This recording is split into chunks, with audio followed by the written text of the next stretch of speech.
Hi everyone, welcome to our North East Off the Road webinar. We've been out and about taking our on the road sessions across the UK last week. We were delighted to have hundreds of advisors and power planners come to join us for a coffee and listen to what we had to say. We understand that lots of you weren't able to join us. The need for online content is in demand. So we're putting on this catch-up event to ensure that everybody gets to hear the sessions. A copy of the recording will be available at the end of the week on demand. So if you'd like to recap or pass this to any colleagues, feel free to do so. We'll supply the link to the recording post-event via an email. The session does qualify for structured CPD time. We'll supply a certificate based on your time in the session via email also. You'll find that lands in the coming days. We will also send you a copy of all of the slides that you see in today's presentations. I'll be joined by a number of speakers, including AJ Bell's Investment Director, Russ Mould, our Senior Technical Consultant, Lisa Webster, our Investment Business Development Manager, Andrew Adhead, and I'm also pleased to welcome a guest speaker. That's the Managing Director from Compliance and Training Solutions, which is known as CATS, and that's Mel Holman. For now, I'm going to kick off the session with a short business update on what's been going on here at AJ Bell Investcentre. Okay, so I'll start with just a quick update on AJ Bell as a business for those of you that don't know us. So we're a FTSE 250 listed business. We're a member of the London Stock Exchange. And in our last results, we announced that we're at £76 billion of assets under administration. And we're looking after assets on behalf of nearly 500,000 clients. The AJ Bell journey has been sustained organic growth. So you'll see the advisor platform and the AJ Bell Investments business are continuing to grow on a net basis. The last year, 2023, was a tough year for the platform market. But what was a real positive for us was that despite that, there were still positive net inflows coming onto the platform. Although we did see a large number of withdrawals, and many of you will know for the reasons for that around the cost of living crisis and cash returns that were available to clients. Looking at the gross and the net flows for the platform, this slide here just shows that it was a tough year for the platform industry. There's a large number of platforms that actually are reporting net flows that are negative. I say it's good to see from an AJ Bell point of view that we've managed to maintain a positive net flow onto the platform. And whilst we're a growing business, we have increased our spend on development and support. So this slide just shows that not just from a technology point of view, but also from an operational point of view, that there's continued spend in terms of supporting the platform, supporting the advisors that are using it, but also supporting the technology that sits in the background to make sure that the platform can continue to deliver and continue to grow with the support that we're getting from advisors and clients. In terms of that service and that support, what does that actually look like? Well, you see on this slide here that we had 21,000 transfers completed online and electronically. We've had 2.9 million deals completed through the model portfolio tools. And from a service point of view, we can demonstrate to advisors that when you're trying to get hold of somebody and speak to someone about a case, 92% of phone calls to the AJ Bell team were answered within 20 seconds. And 95% of emails were answered within 24 hours. And that's a year's worth of data that we've used to back that up. In terms of the proposition, so AJ Bell Investcentre is our main advised proposition. Obviously, it's a full functionality platform, a wide range of wrappers and investments that are available for your clients. And we're looking to use automation as much as possible to make it as easy as possible for you to use the platform. Touch by AJ Bell is a simplified app-based platform that we're working on in the background, and more details of that can be made available if it's of interest to you. Feel free to get in touch with myself or the team if you want to talk about that. And then we've got AJ Bell Custody Solutions, which is our white-labelled institutional platform that fully supports the outsourcing of custody and execution for firms that require that kind of support. And AJ Bell Investments, you'll hear more about AJ Bell Investments from Andy later in the session, but it is one of the fastest growing platform MPSs in the market. We're offering a range of low cost MPS and fund solutions We cover active, passive, pactive, responsible, and also income solutions. In terms of functionality, we've recently launched our new onboarding tool onto the platform. Some of you may have already used that. The main driver behind that was having a single point of data entry, so there was no duplication in terms of the information you're putting onto the platform. It generates fund-specific illustrations without you having to leave the onboarding site. And as you can see there, you've got the ability to illustrate on existing advisory and MPS portfolios that you might have built within the platform. It's also going to pre-populate and produce paperwork available for you based on the client scenario that you've proposed. So you'll see when you go onto the onboarding page, you'll see this on the initial dashboard on the V2 website. So it's even easier now than ever to add a new client to the platform, and you've got the ability to specify exactly which investments you're going to be using with the client. And if they're investments that are on our funds and shares service, we'll be able to pull through the costs and charges for those straight through into the illustration and the outputs. You can provide full transfer details. So where we can use Origo, the onboarding process will tell you that an Origo transfer is possible. If that's not going to be possible, it will also flag that to you, and it will provide a transfer form for you to get signed by the client, so we can instruct it as a paper transfer. And that just gives you a quick view there of the document store that gets produced at the end of the process. So you'll see that it's automatically produced my illustrations for me. I've got my key investor information documents for the funds that sit within the portfolio that I might be using. And I've also then got additional literature, such as any benefit forms, terms and conditions, and also key features documents for the wrappers where appropriate.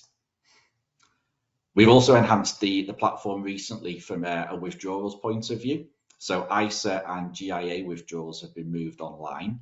You'll notice that we've also put nominated bank details on the website as well now. So where clients have got a nominated bank or a bank account on the platform, you'll be able to see some of those details to check that's still up to date. And advisors do now have the ability to update the nominated bank details for clients. As you'd expect, they are run through fraud checks before they're used for withdrawals. So any of the bank details that you put on the website will go through the standard fraud checks that we now have in place. If we're not able to verify that bank account, you will be notified as part of that process, so you know how to proceed with that one. And the withdrawals and closures process will allow you to set up one-off withdrawals, regular cash withdrawals, and also close the account and withdraw all the cash if that's the chosen route. In terms of products and services, we do believe that it is a platform for generations. And if you look at the wrappers that are available on the platform, we've got the two pension wrappers for adults, the SIP and the retirement investment account. I'll talk a little bit about the difference between those in a minute. We've got the junior SIP for people that are under the age of 18. That runs alongside our junior ISA. We do have a full stocks and shares flexi ISA. And then the general investment account can be used for not just individuals and couples. It can also be used for entities such as charities, trusts, limited companies, and even other registered pension schemes. From an investment options point of view, our funds and shares service allows you to pick from over 4,000 different unit trusts and OICs. We also offer exchange traded funds, investment trusts, direct shares, and also it can be used to access things like gilts and corporate bonds as well. Cash has been a big talking point recently. Lots of advisors telling me that cash is coming into the conversations they're having with their clients. So from a demand for cash point of view, it's worth me pointing out that operational cash that you have sat on the platform will earn an interest rate. It's up to 3.15% with some tiering. We do allow the direct purchase of gilts on the platform. That can be done via telephone with our dealing team. We charge just £3.95 per trade, and we are doing some work to bring that onto the website as online trades very shortly. Money market funds and managed solutions are available. National savings and investments, growth bonds are available, fixed term deposits and notice accounts, and also some trustee investment plans can be held as off-panel investments within the SIP as well. In terms of responding to developments and cash specifically, AJ Bell have also launched the AJ Bell Money Market MPS. So that's a basket of money market and ultra short date bond funds. We don't charge our standard 15 basis point AMC for running that portfolio. The indicative yield as we stand today is around 5.17%. And this is really designed for clients who are looking for cash-like behaviour and cash-like returns without the need to lock money into a product for a significant amount of time. With regards to MPS options from ourselves and third parties, so AJ Bell Investments obviously has a range of MPS portfolios on the platform, but we've also got portfolios from a whole range of third parties. Some of the recent additions include people like Evelyn Partners, but you'll see on the screen many of those names will be familiar to you, and some of them are some of the leading MPS providers within the marketplace. In terms of price and in terms of value, I talked before about the retirement investment account and the SIP. Our retirement investment account is very much designed as a simple pension product. It provides access to our funds and shares service and has a nice, easy to understand all-in cost. So we charge 0.25% on the first £500,000, 0.2% on anything above that, but there's no charges for things like account setup, transfers in, any administration on the SIP or drawdown fees. The full SIP, we currently charge 0.2% on the first million. It starts to tear down after that. The ISA, GIA, Lifetime ISA, Junior ISA, etc., they all have that same pricing model of 0.2% on the first £1 million as things stand. But importantly, being a profitable business, we do review our charges on a regular basis. And one of the things that we'll be doing from the 1st of April 2024 is reducing some of those tiers on the SIP, ISA and the GIA pricing. So you'll see that we've introduced a new tier from 500,000 to 1 million, which brings the price down to 0.175 for that tier. And we've also reduced the 1.5 million to 2 million to 0.075 from the 0.10 that it was. We've also capped our charges, so clients that have more than £2 million of assets on the platform won't pay any platform fee for the assets above £2 million. From a support point of view, we've got our technical team in place. So Lisa, who many of you will be familiar with from sessions like this in the past. We've got subject matter experts across a range of different areas, and you'll see them in published articles. You'll hear them on the radio. You'll see them on the TV, on many of the news bulletins, and they also speak at regular events. So that's how we try and support advisors from a technical perspective. We also, of course, do the online webinars such as today, and we run these regularly on a variety of different topics. And we also publish our advisor guides regularly and update those on a regular basis. So you'll find a whole range of advisor guides for various technical aspects within the pension and investments area. From a business development point of view, from the North East and Cumbria, we've got myself, George and Georgia supporting from a platform perspective. Alison Mollard is the head of sales for the overall UK area. And then we've got Andy Adshead, who you'll hear from later on. He's supporting advisors who are using the AJ Bell investment solutions, both on and off platform, to make sure that you're getting the investment support that you need. With regards to the investment offering from AJ Bell, we've always had a very simple mission statement, which is to make sure that we manufacture simple, transparent and low cost investment products. So when it comes to low cost, we just charge the 15 basis points as an annual management charge. Transparent in that you'll find all of the data on the website, not hidden behind any firewalls or logins. So you can have a look at the portfolios, you can have a look at how we build them without having to dig around and find that information. In terms of choice, from an investment point of view, you'll find that we've got a range of active, passive and a blended pactive MPS portfolios. We do also run a responsible range of portfolios as well, and they cover the whole range of risk spectrum. So if you're looking at Dynamic Planner, for example, 3 all the way through to 8 being gold badged. We've also got some income solutions as well. So we have an income and an income and growth option. Again, we will only charge 15 basis points irrespective of whether you choose the active or the passive portfolios, and irrespective of which risk range you pick from. You'll see they're also mapped to most of the leading risk profilers that advisors use in the advisor market. The FCA have got a particular focus on drawdown, and their retirement income review should be landing anytime soon. From a centralised retirement proposition, AJ Bell, we do have a retirement portfolio service.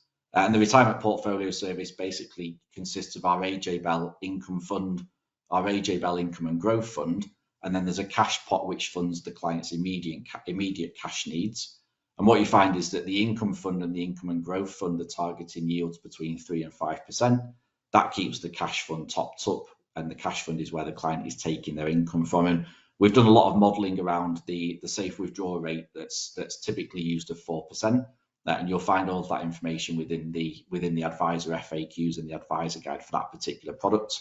If you want to speak to us about that, feel free to get in touch with myself or the team, and we'll be happy to talk to you further about it.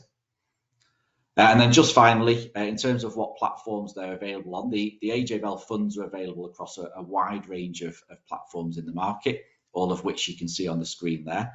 And above the black line in the middle, that also shows where the platforms where our MPS portfolios are available. So if you're looking to use our solutions on platforms outside of AJ Bell as part of a CIP, you'll find that the funds are available on a huge range of platforms, and the MPS portfolios are currently available not just with ourselves, but with Aberdeen, Aviva, the Morningstar Wealth platform, Quilter, and Transact. Okay, so here to set the scene today on the investments markets, dusting off his crystal ball to look at what we can expect in the coming months, is Russ Mould, who's the investment director for AJ Bell.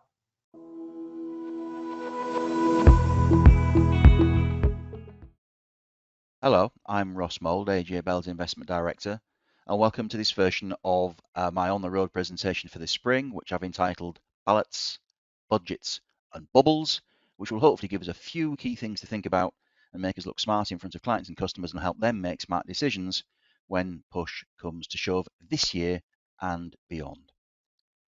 First of all, very important, we need to have a quick check through this disclaimer.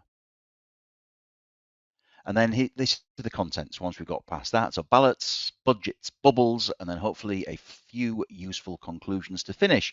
And there is clearly going to be a lot of talk about ballots. We've all read the story in the Financial Times this year that half of the world's population has got a chance to put an X in a box at some stage this year, according to their particular preferences and philosophies. And I must stress now, anything I'm going to say about the UK election afterwards is not in any way an expression of personal political preference or preference on behalf of my employer. I will let you know now, I live in Brighton, my constituency is Brighton Pavilion, and we've got the only Green MP in the country, so I'm a bit of an outlier in that respect, so please don't try and tag anything on me that I'm not trying to say.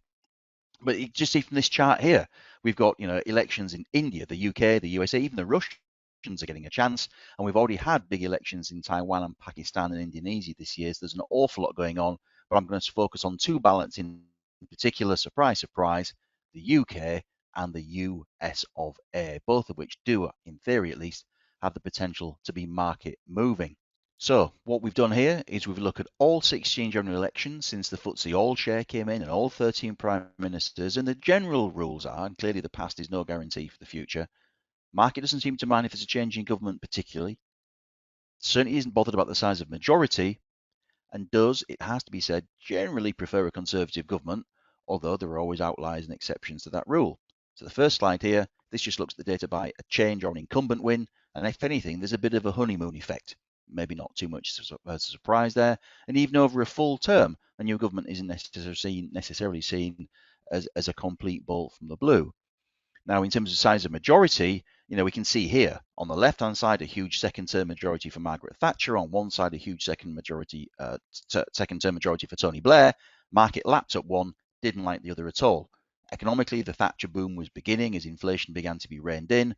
On the other side, Tony Blair walks into the bursting of the TMT bubble through the stock, which was a stock market issue, not really an economic issue. No fault of his.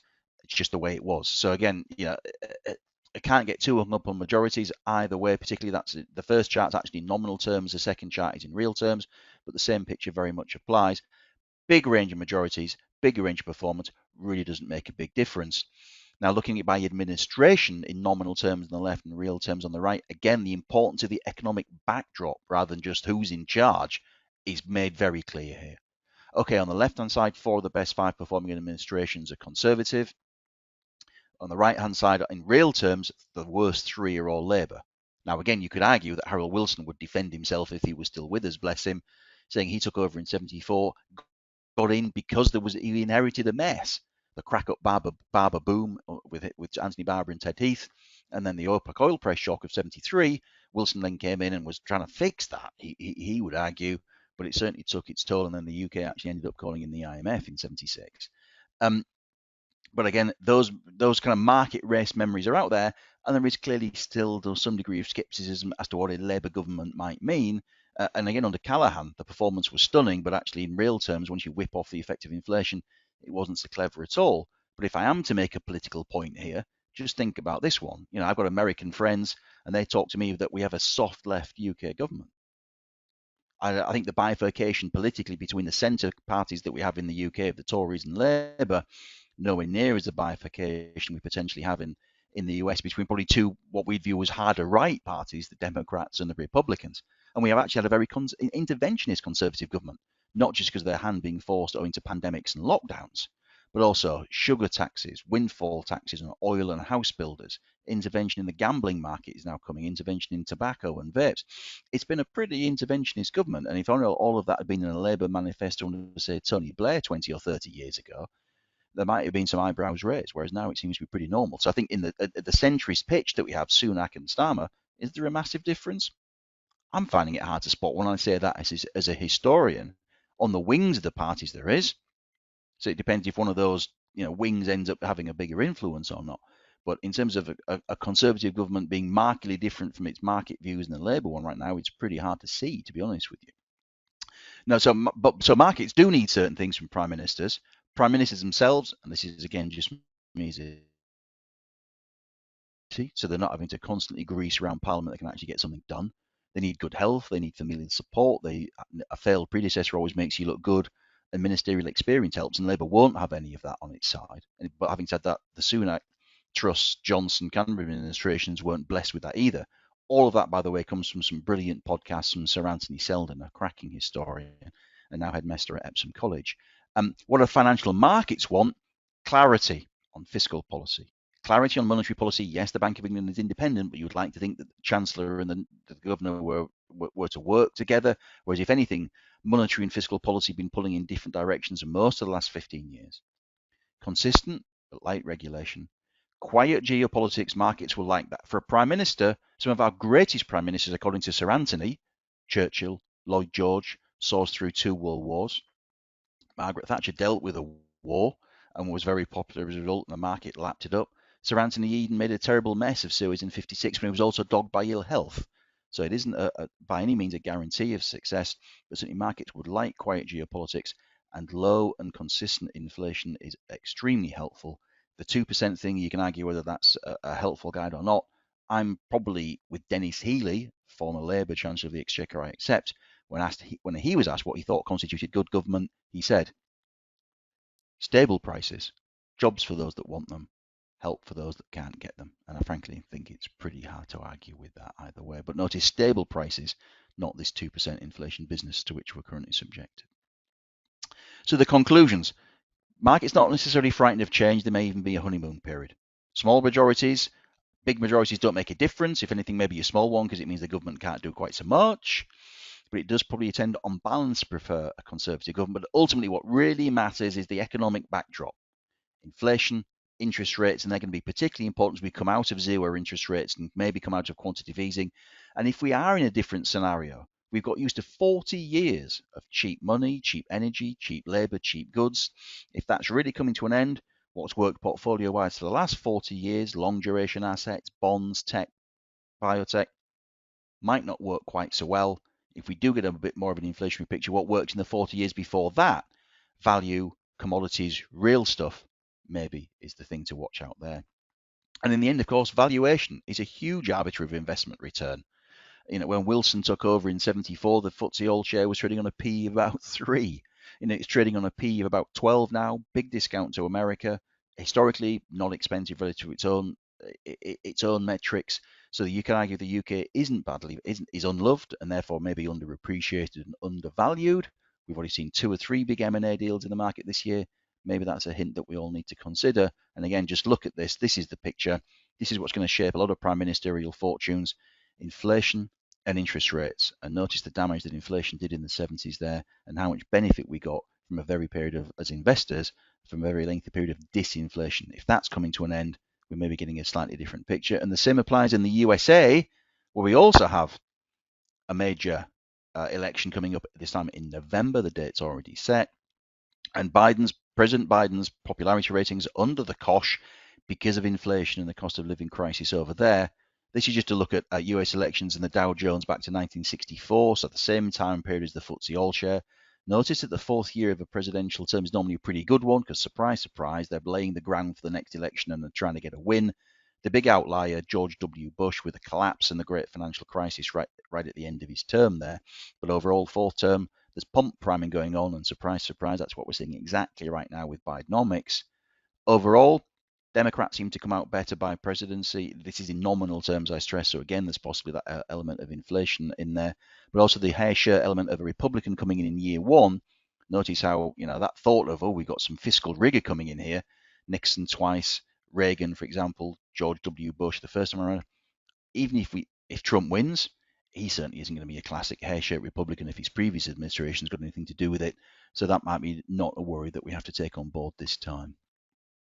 However, we've mentioned pump priming. Let's talk about money. Martin Emmis's very famous book here was about nothing else. And I won't spoil the punchline for you, but the guy on the left there, Fielding Goodney, wasn't quite perhaps as honest as he may have been. And one of the challenges that we've got is, ultimately, there isn't a lot of government money. At the moment, Bidenomics is priming the pump, running a 6 to 7% US budget deficit when the economy is growing. What on earth's going to happen if there is an unexpected recession and taxation income goes down and welfare payments go up? Look at the US deficit here. It's going to be the third or fourth worst in history in 2024 when things are actually going well. The debt ceiling on the right-hand side has been suspended to January 25 after the election. The question is, can this continue? Can you continue to run 1.7, 1.8 trillion budget deficits ad infinitum? It's hard to do if interest rates stay where they are, because the current US interest bill is $1 trillion a year. That's nearly a fifth of taxation income. And that's when you talk to the Bank of International Settlements and they say budget deficit near 100% plus interest bill that's a fifth of tax income.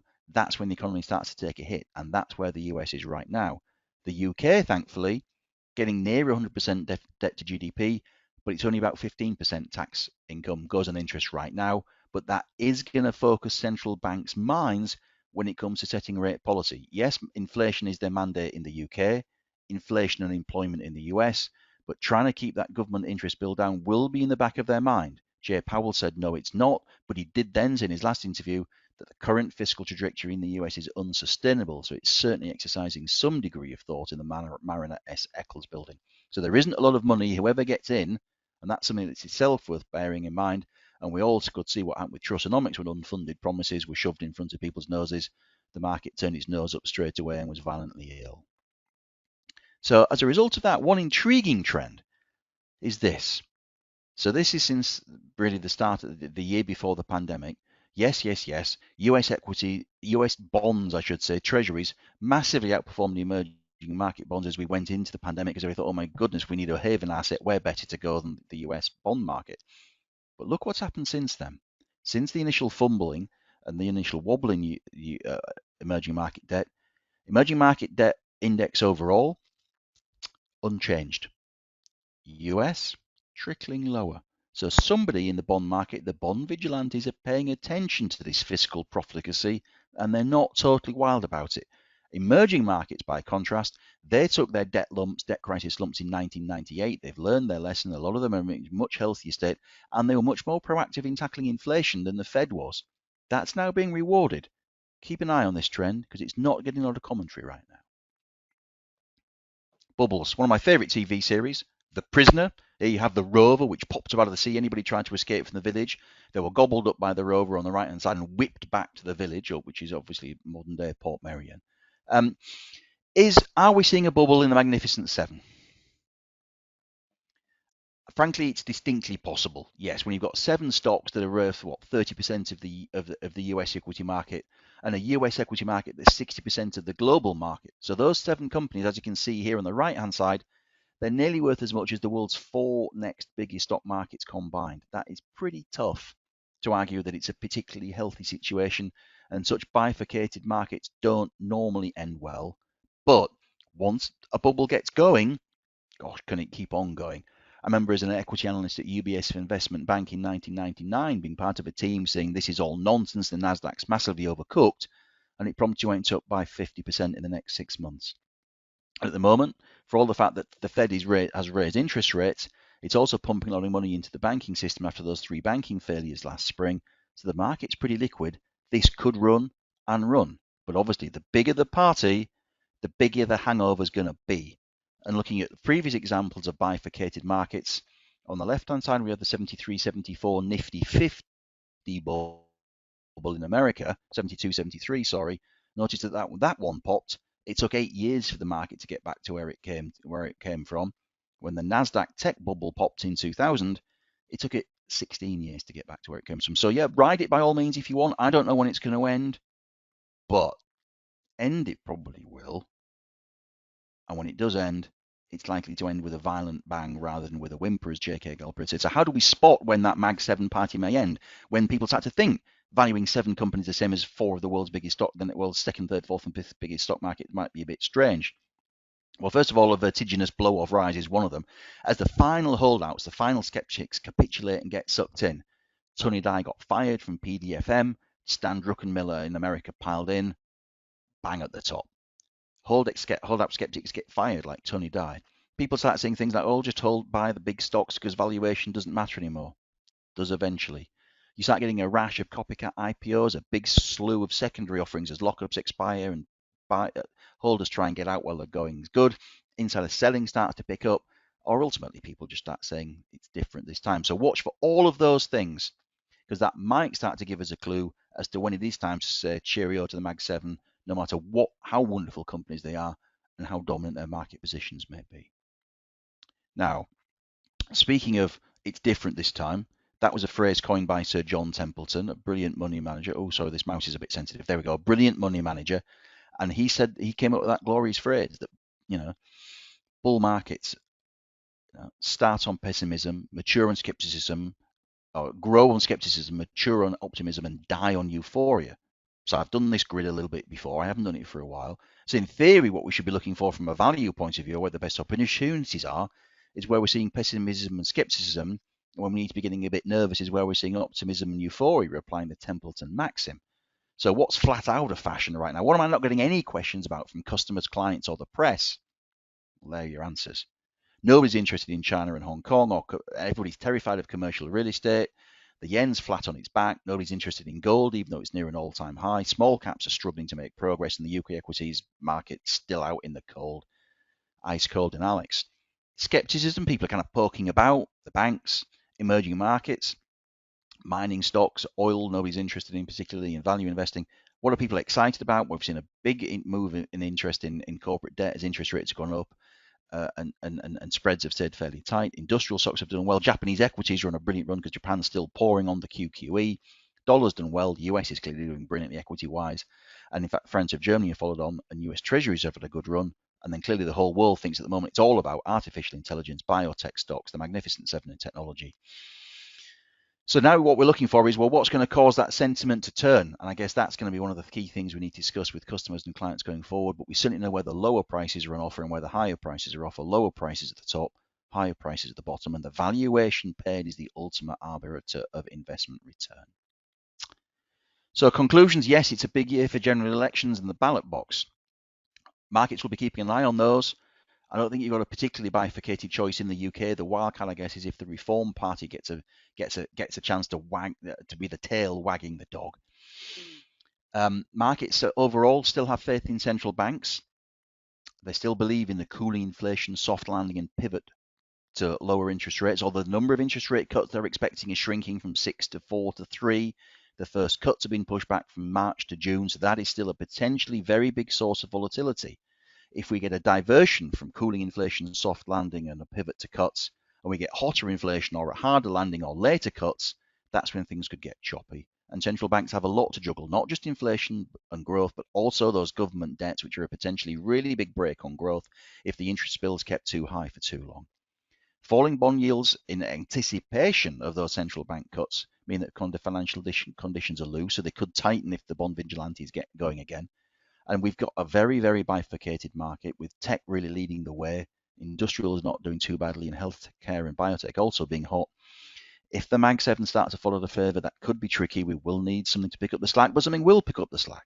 Just as it happened to Walker, the Nasdaq took 13 years to get back to where it came from. Lots of other stocks did well during that period. And if you're looking for potential wild cards, not from the ballot box, oil is one. If we get, heaven forbid, another spike in the oil price, that wouldn't be good news for inflation. Japan is worth watching for the yen because it's right flat on its back, and it uses a big funding currency because interest rates there are still negative. If the yen starts to rally, then there'll be some nasty hedge fund losses there on the yen short position that they're borrowing against to fund their positions elsewhere. So keep an eye on that. And China, property bubble collapsed. Equity markets obviously flat. I mean, look at the property index there in the top right-hand corner. The property bubble, two bubbles have ended there in fairly quick succession. China, if things get really bad there, it is the world's second biggest economy. The CCTP may have to act. How do they act? What do they do? Or what could the ramifications of that be? At the moment, China's possibly going back to exporting disinflation, which is a helpful thing for the cooling inflation, soft landing central bank pivot stance. And finally, if we are seeing a major change, we had discussed earlier the thought of 40 years of cheap money, cheap goods, cheap labour, cheap energy ending. If that's the case, then we'll be going from we'll be looking to maybe getting to real stuff as we did in the 70s. Well, that trade, I thought I was onto something. I first showed you this chart a couple of years ago. I thought, oh, look at that. Commodities are starting to outperform, because when this line goes up, commodities are outperforming the S&P 500. When this line goes down, equities are outperforming. Right now, with the Mag 7, the story of cooling, pivoting, soft landing, that's dominating. If that works out, this line will keep on going down, in theory. If it doesn't, and a big change happens, that's when we start to see that line going up, and maybe the move to the real stuff, the commodities, the miners, that are currently also out of favour. So thank you very much for your time. I hope that was thought-provoking. I hope it was helpful, and it was a whistle-stop tour. And I look forward to maybe giving this presentation to some of you in person this spring. Thank you for your time. Thank you, Russ. Any questions you've got, please put these into the chat box or complete the feedback that will automatically load at the end of the webinar. Up next is a firm favourite from the tour, and if you've not already seen Lisa present in person or offline, you've really been missing out. It's a very useful session. It's been very highly rated in the in-person events that we've done, and it ensures that you don't fall foul of any FCA developments. She's aiming to keep you up to speed with the latest regulatory changes, including a focus on the planned abolition of the Lifetime Allowance. It's a one-stop shop for the important stuff that you and your clients need to know about. So it's Lisa Webster, one of our senior technical consultants.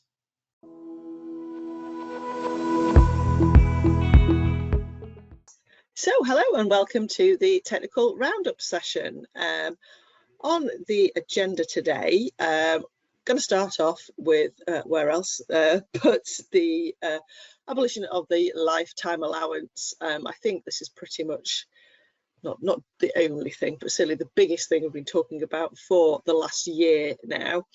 I'm not going to go through all the ins and outs of the rules in detail, because I did that in the webinar which we put out back in December, and I know we had lots of people who have watched that, so I didn't want to do exactly the same thing again. If anybody hasn't watched it, it is still available on the website, so you can catch up with that. But what I'm really going to focus on today is the bit about the transitional arrangements, because that's where we've been getting the most questions, and then a little bit on death benefits, just because they're really important, or they will be even more important after the 6th of April. I'm then going to touch on the ISA changes that we've got coming in shortly, and I'll finish off with a bit of a roundup in terms of industry news. So let's crack on then. Lifetime Allowance. We have a new Finance Act now, Finance Act 2024. This has passed now and got royal assent. When I first drafted these slides, I wasn't sure whether it would have done by the time I presented them, hence the question mark, but it has all gone through Parliament. So There weren't any changes from the finance bill that we saw in November, certainly, well, not in respect of the removal of the lifetime allowance. So there's 100 pages of legislation in the Finance Act as it is now, just on the removal of the lifetime allowance. And I say there's been no changes to those as that's gone through Parliament. So you would like to think that means we have a little bit of certainty and that we know the rules that we will be working to from the 6th of April. However, it's not quite as clear cut as that, because the Finance Act does have a Henry VIII clause in it. So I know this writing's very small, but basically what this is, it's a power to make further provisions in connection with the abolition of the lifetime allowance charge. So what this means is that Treasury can make regulations to change the rules.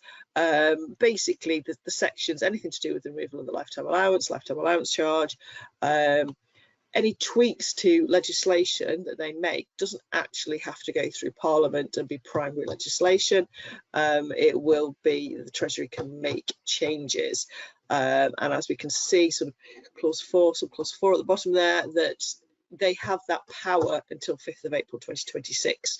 So there's 2 years where regulations can still amend these rules.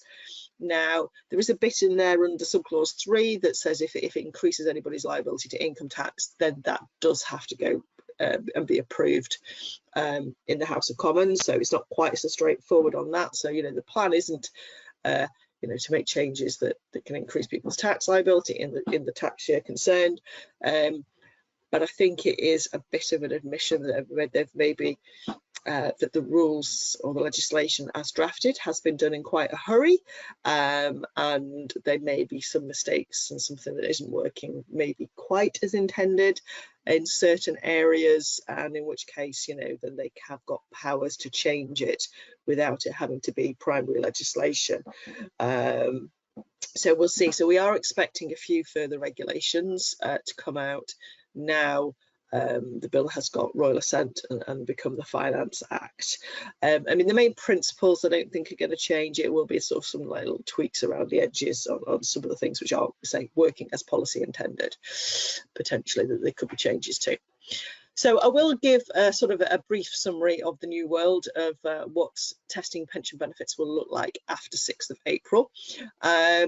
First thing is that we won't have benefit crystallisation events as we know them now. Instead, we will have relevant benefit crystallisation events, RBCEs, and you will only have any tests or only have any RBCEs when lump sums are tested. So that is the main principle in the new world. So there is no more age 75 tests, and there are no tests when you use pension to provide an income. It is only lump sums that are tested. There's 2 main limits, which I'll look at in a moment on that. So the actual sort of premise, that like the main principle of this, is quite simple. It's just when we get into transitional and some other bits and pieces, it gets a bit more complicated. But the basic principle is quite simple. Only lump sums are tested. Protections are still relevant. So basically, you will have increased allowances for clients that hold protection. There are transitional arrangements, which I shall talk about in a bit more detail. Technically, there is a third limit as well, which is for transfers out to ROPS or CUROPS schemes. That is a separate test. There's a separate overseas transfer allowance for that as well. So let's look at the main limits then. We have 2 main limits, lump sum allowance and lump sum death benefit allowance, or LSA and LSDBA. For most of your clients, the vast majority of your clients, the only one of these that you're ever going to have to worry about will be the lump sum allowance. So the lump sum allowance is set at £268,275, i.e. the same amount as maximum PCLS that we have at the moment. That number is written in legislation. The actual number, there is absolutely nothing in the Finance Act about that being indexed or being reviewed at any point in the future. It is just a fixed figure. Anytime a client takes a PCLS payment or the tax-free part of a UFPLS payment, they will use up some of their lump sum allowance. If anybody takes trigger commutation winding up lump sums, they have to have some lump sum allowance available in order to do that, but it doesn't actually use it up.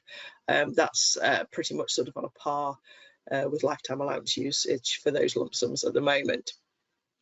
Once you've used up your lump sum allowance, it's gone. Any more lump sums you take above that, any excess are going to be subject to income tax on that. So I say that's the main allowance that you will need to look at, and which will be relevant for your clients, is your lump sum allowance. We then have the lump sum death benefit allowance, which is set at 1,073,100, i.e. the current level of the lifetime allowance. Again, fixed in legislation, nothing about it changing. When somebody takes a lump sum in their lifetime, as in a PCLS or the tax-free bit of a UFPLS payment, it is also tested against the lump sum and death benefit allowance. Serious ill health lump sums are also tested against this, and lump sum death benefits. Although any benefits that have already been crystallised under the current rules, so crystallised before 6th of April, they're not tested again on the LSDBA. And once you've used it all up, any excess again is subject to income tax. The reason I think that this is not going to be relevant for most of your clients is that in most scenarios, you can take death benefits as income. And the LSDBA only tests lump sum death benefits. So most cases you're going to use up your LSA, taking a PCLS before you get anywhere near your LSDBA. Serious ill health lump sums, it will still be relevant in those cases. But in terms of death benefits, I say as long as the beneficiaries can take the death benefits as income, you will never face a test against the LSDBA on that.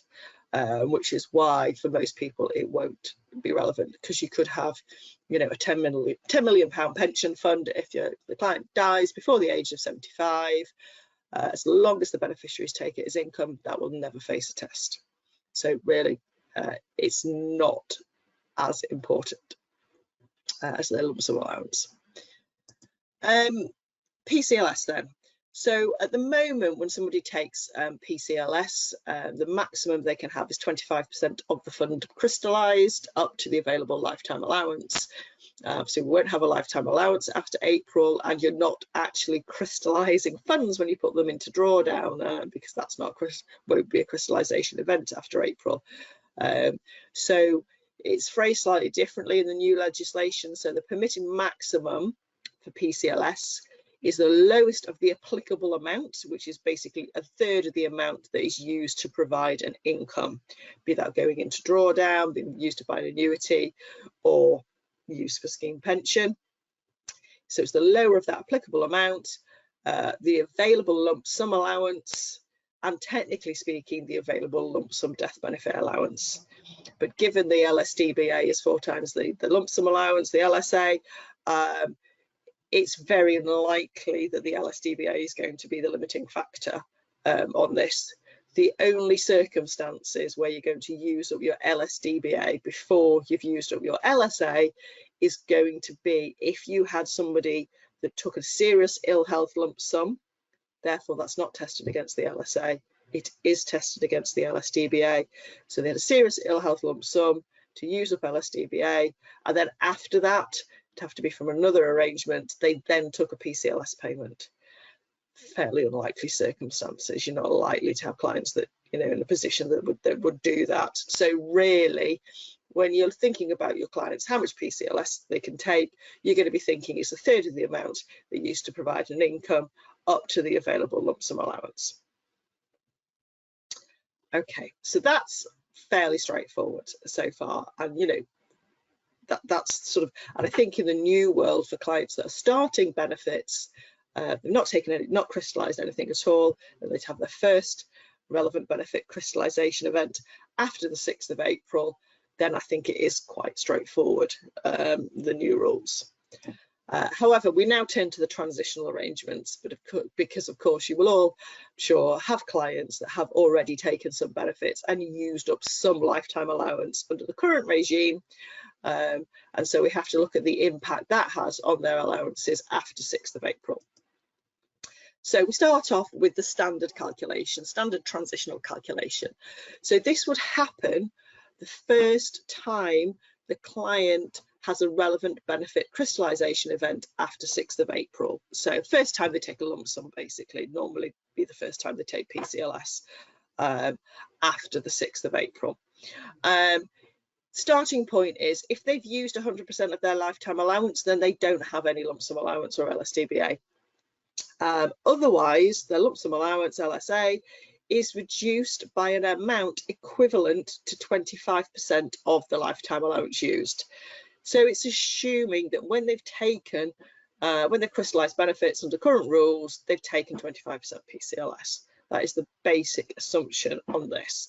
So the example here is if you've got a client that's used 60% of their lifetime allowance, the equivalent amount that you need to reduce their lump sum allowance by is 25% of the 60% of the lifetime allowance that they've used. And when we talk about lifetime allowance for the purposes of this calculation, we always use the current lifetime allowance. So the equivalent amount works out as £160,965. So you deduct that from the standard lump sum allowance of 268,275. So they have an available lump sum allowance of 107,310.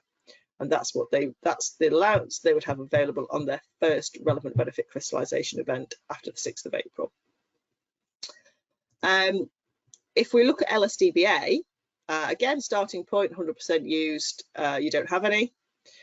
Otherwise, the reduction will depend on how the lifetime allowance has been used. So if somebody's taken a serious ill health lump sum, then 100% of the lifetime allowance used is deducted from their available LSDBA. If you have somebody who's died and there's been a lump sum death benefit paid out to them, and now you're looking to make another lump sum death benefit payment to a different beneficiary, then you would deduct 100% of the first payment that's gone out. Both of those aren't going to happen very often. For most people, when they die, the lump sum death benefit allowance will just be reduced by 25% of the lifetime allowance used, i.e. the reduction will be the same as it is for the LSA. So in the example as I had before, where someone's used 60% of their lifetime allowance, the equivalent amount is calculated in the same way, 25% of 60% of the lifetime allowance they've used, so 169,665. But you deduct that from the LSDBA this time, so the remaining LSDBA is £912,135. Only matters if you're paying out the death benefits as a lump sum though, otherwise you don't have to worry about this bit. It does produce some quite bizarre results though. So if we have James, for example, who has already used 100% of his lifetime allowance, going forward after 6th of April, he won't have any LSDBA available because he's used it all up already. If we look at John, who's used 99% of his lifetime allowance before the 5th of April, then the LSDBA gets reduced by the equivalent amount, which assuming he's used up his lifetime allowance just by, taking PCLS and going into drawdown or taking a scheme pension, whichever it is, that is reduced by the equivalent amount. So 25% of 99% of the lifetime allowance. So it works out he still has over £800,000 as LSDBA, just because he's had that 1% of lifetime allowance used. So it's very odd the way that works, that cliff edge there. I'm not really sure that the intention is that it's going to work like that.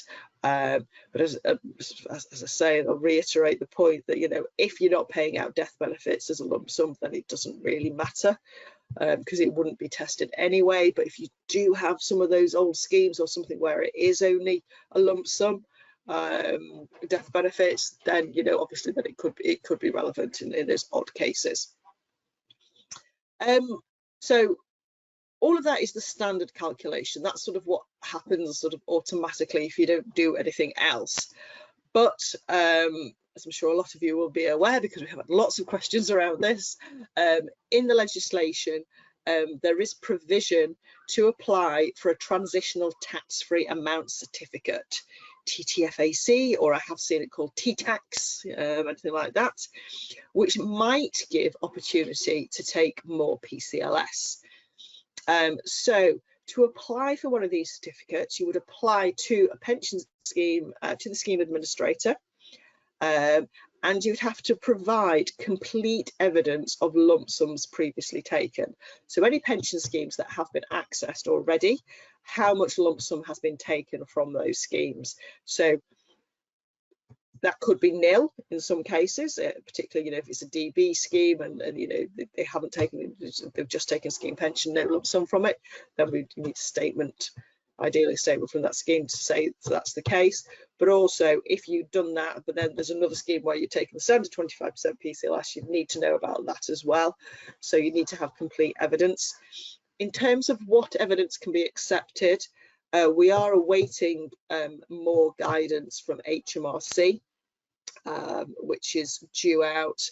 They've said they're going to put a newsletter out the first week in March, so by the time you're watching it, it might be out, might not be, not quite sure. So we're waiting for more information exactly about what complete evidence actually looks like, and obviously once we have that, we'll let you know what we know, what it comes out with. It is something that we're working on, a project team already. We've put together sort of a draft application form for the certificate, but we'd like to include obviously example sort of evidence that is acceptable, the sort of things that we can accept on it.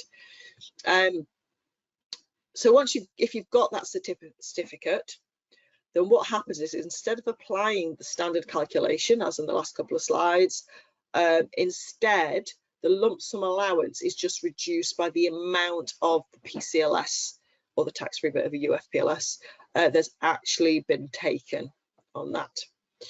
So looking at these certificates then, sort of thinking about who could benefit from them. The most obvious ones will be people who have taken less than 25% PCLS. And there may be a way that they can take more PCLS now after 6th of April. Over 75s is an interesting one, because at the moment, so we have an age 75 test, and you can still take PCLS after age 75, that's no problem. When we are calculating the amount of PCLS for somebody who's over the age of 75, we ignore the age 75 test when we do that calculation. In the new Finance Act, there is no provision for that. There's nothing in there. So basically, scheme administrators can't just ignore the age 75 test. It is just as straightforward when we do the standard calculation, 25% of the lifetime allowance used. That is the reduction. So over 75s may need to apply for the certificate in order to be able to take all their PCLS if they've not taken it all already. So as an industry, we have gone back to HMRC and asked them if they can change that, because it just seems like there's a lot of extra work for people having to do that, to need to apply for the certificate. But that's what it says at the moment, so we don't know if that's going to change. And then the last one is an interesting one, because it's for those who took PCLS when the lifetime allowance was lower than it is now. So we had, a couple of years where it was a million and 30,000, 1,055,000. So potentially these people could get more tax-free cash if they applied for a certificate. Now, the indications from HMRC are that they didn't really intend for these people to be able to get more. Maybe the first group they did, second group maybe, it's just the way it works. But for these people, they didn't really intend for them to get more PCLS. However, the legislation, there's nothing that stops people in those circumstances applying for the certificate. So unless they change anything, then yeah, they will be able to apply still. But before you sort of, rush out and get certificates for everybody, there are a few things that need to be considered. First of all, we do still have this limit that the permitted maximum PCLS is a third of the amount used for income, and that is up to your available lump sum allowance. So there's no point applying for a certificate to get an increased lump sum allowance if they don't actually have a large enough uncrystallised pot in order to be able to take that the extra bit of PCLS from it. So you do need to be careful with that one. The next few slides, I'm going to go through a few case studies, different scenarios about when it might be worth applying for the certificate and when it wouldn't be, sort of based on these three sort of positions. So first of all, looking at somebody who's taken less than 25% PCLS, because these are probably the first people that you think about who might benefit from the certificate. So first of all, I've got somebody who used 80% of their lifetime allowance back in January 2014. At that point in time, the lifetime allowance was 1.5 million. So 80% of the lifetime allowance would have been 1.2 million. They only took 20% PCLS from their DB pot. So that was £240,000 rather than 300,000 if it had been 25%. But they've still got £400,000 uncrystallised in their SIP. If we did the standard calculation for them, their lump sum allowance would be reduced by 25% of the 80% of the lifetime allowance. So we do the sums on that, and it works out that their remaining lump sum allowance is £53,665. If they applied for a certificate as well, because you think, well, they've taken less than 25% PCLS, they only took 20%, the lump sum allowance is reduced by the amount actually taken. So it's reduced by the £240,000 PCLS that they've received. That actually gives them a lower lump sum allowance. They'd only have £28,275. So actually, even though they've taken a lower percentage of PCLS, less than 25%, they would still be worse off with the certificate than under the standard calculation. And that's just because obviously the lifetime allowance was higher at the time that they took it, at the time they crystallised the benefits. So the next example then is again 80% of the lifetime used, but this time it was in January 2016. So the lifetime allowance was 1.25 million. So still higher than it is now, but not quite as high as it was in 2014. Again, they took 20% PCLS, which in this case worked out as £200,000. And they've still got 400,000 uncrystallised in their SIP. Standard calculation will be exactly the same as before. So £53,655 remaining.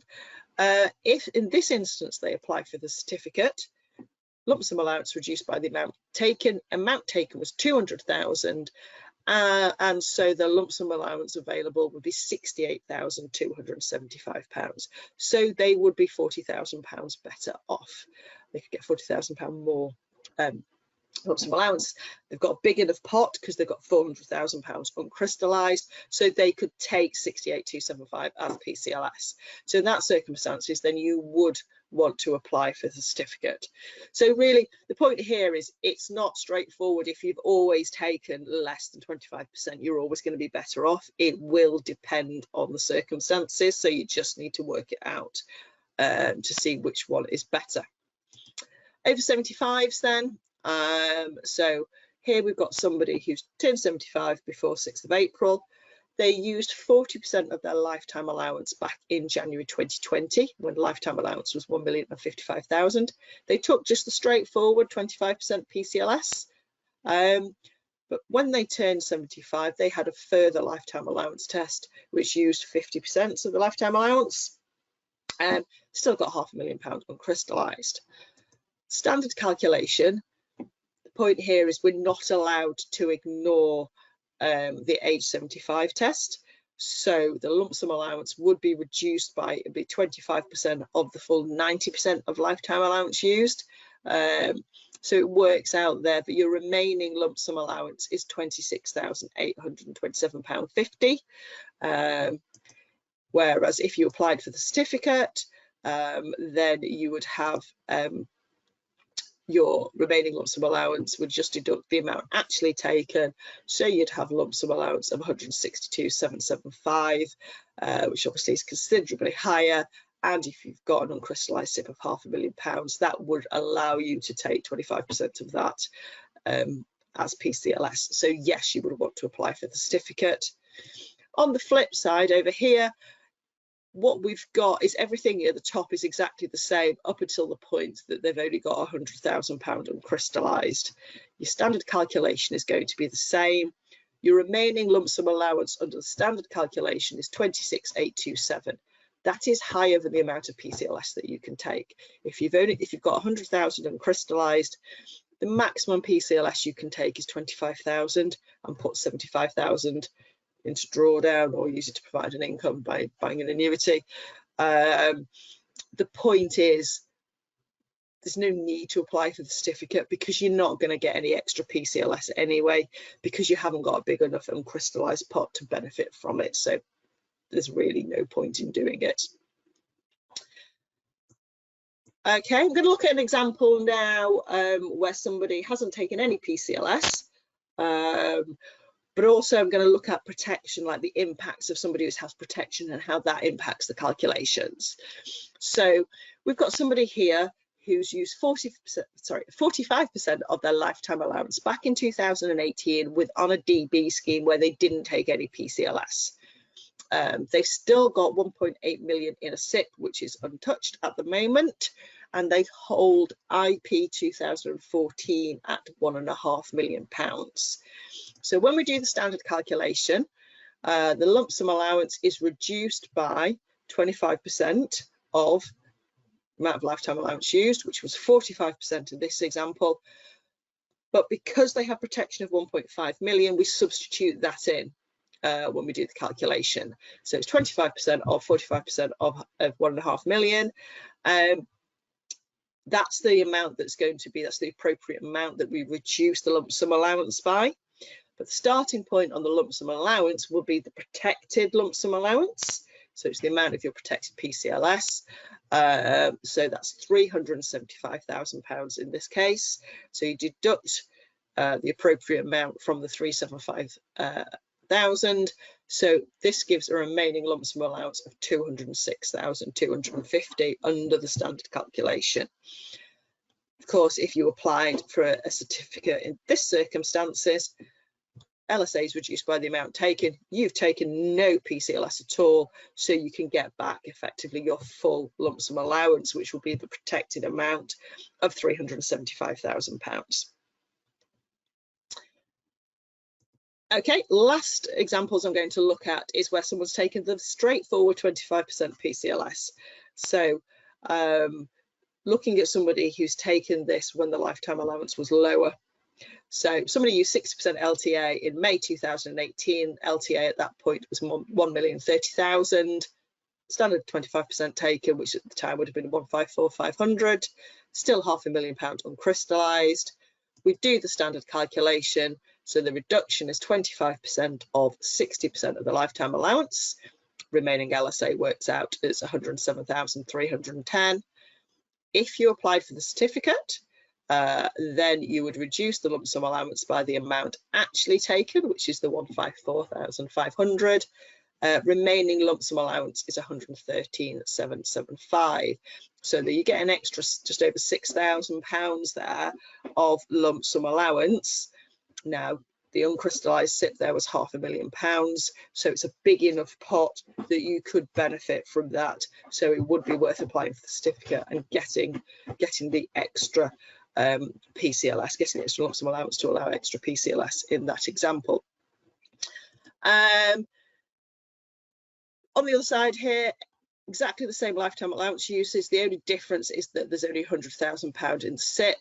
So your standard calculation is exactly the same. Your remaining lump sum allowance is 107,000. You've only got £100,000 in the uncrystallised SIP, so there's no point in applying for the certificate because it's, if you haven't got enough uncrystallised funds.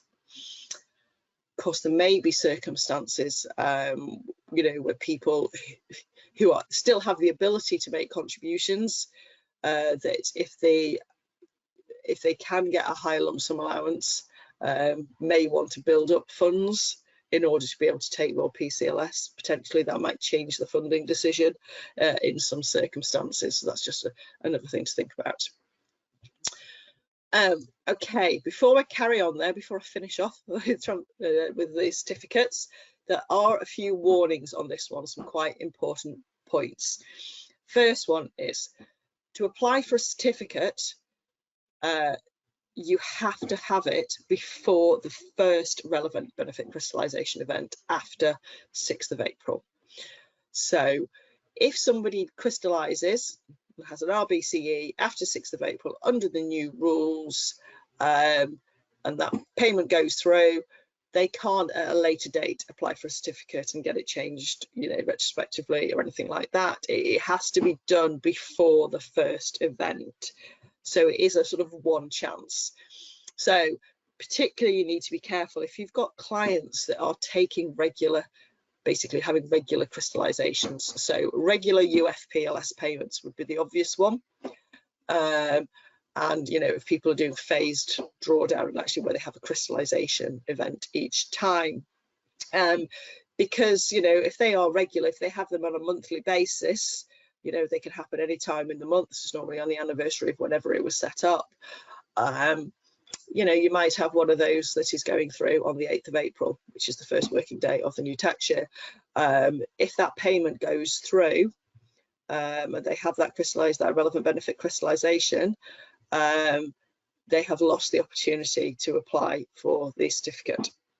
So I think it's probably quite, if I was an advisor, it would be a high priority for me would be to look and see if I've got any clients that are taking regular payments, and just double check whether they are in a position that they could benefit from a certificate.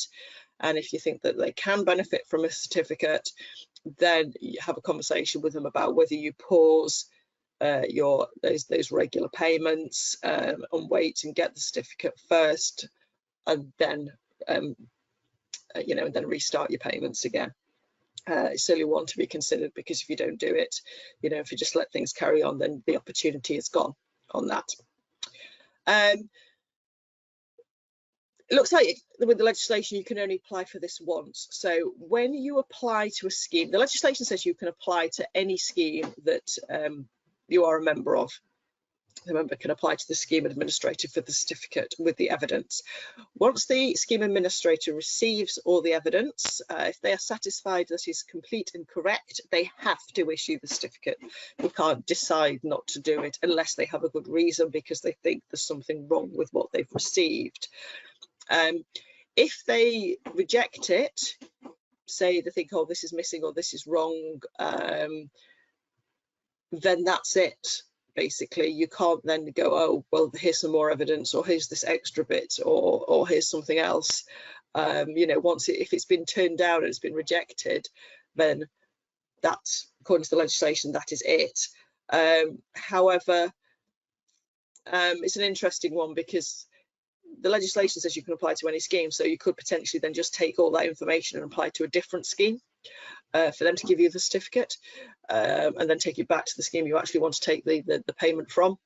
HMRC have said that they expect people to apply to the scheme where they are having their first RBCE, but say the legislation doesn't say that. It says you can apply to any scheme.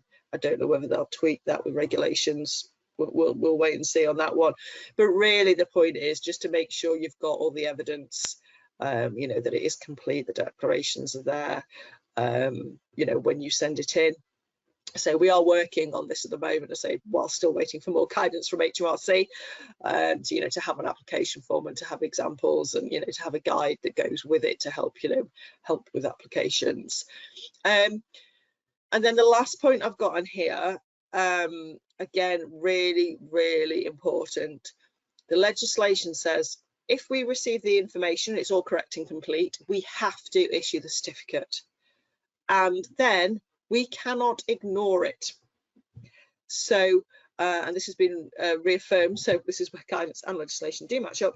In the Lifetime Allowance guidance newsletter that's been issued, no opportunity to revert to the standard calculation once a transitional tax-free certificate has been granted.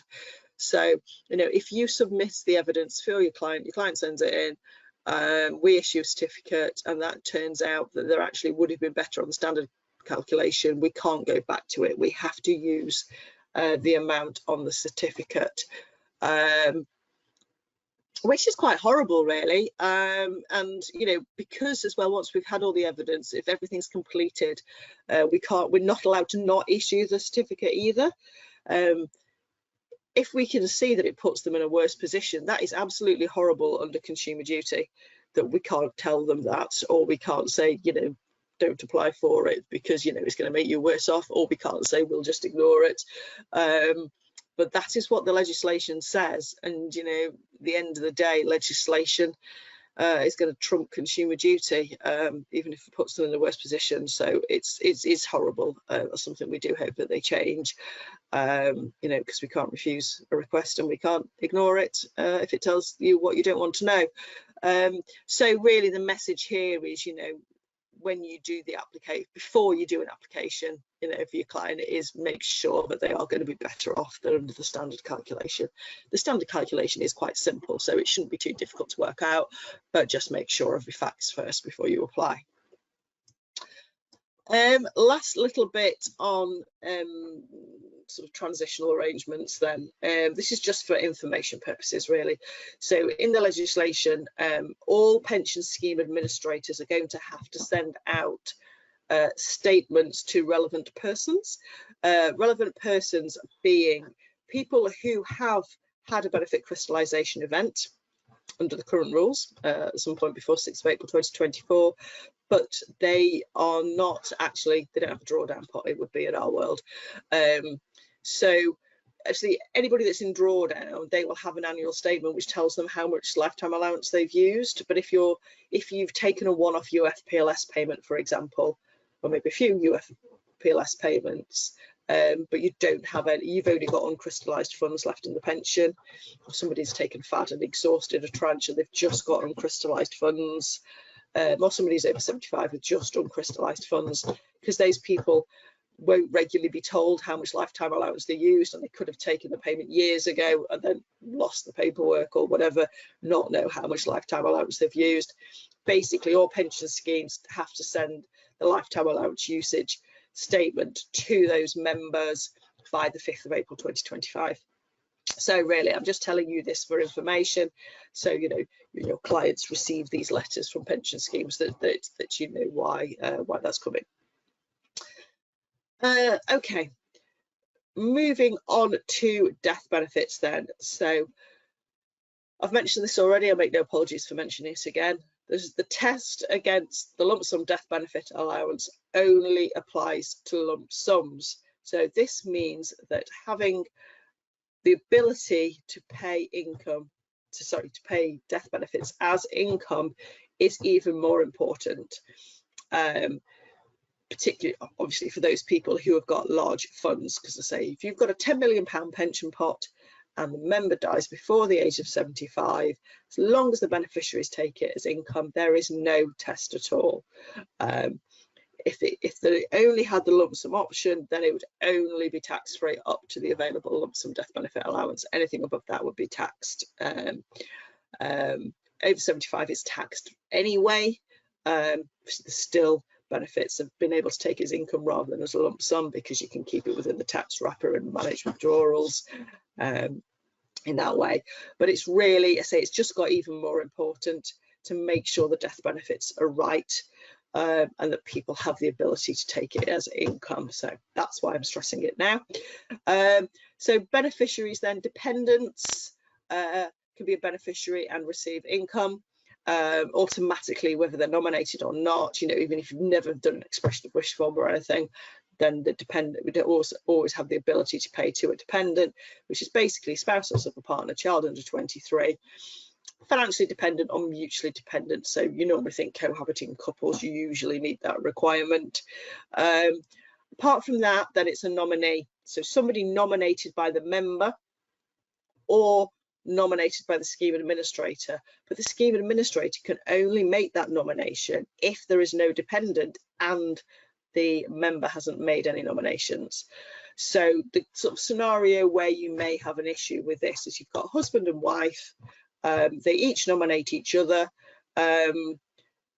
First one dies at the age of 74, they're both the same age, around the same age. They both die, the first one dies before 74, leaves it all to the spouse. The spouse is actually independently wealthy, doesn't need the money, and they say, well, actually, can you pass it on to my children, please? Because if my children get it now, they've died at the age of 74, they can have it all tax-free. Whereas, you know, I'm still in good health, I could live for a few more years yet. If they wait till I die and then pass it to the children, chances are it's going to be taxed.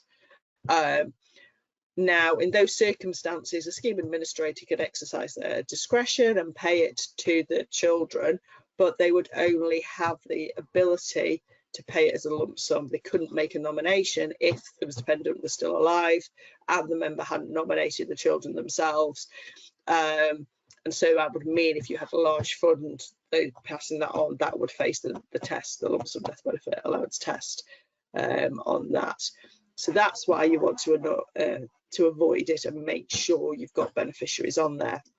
And of course, hopefully a lot of you will be familiar with our nomination form, and the way we have it with the nomination section.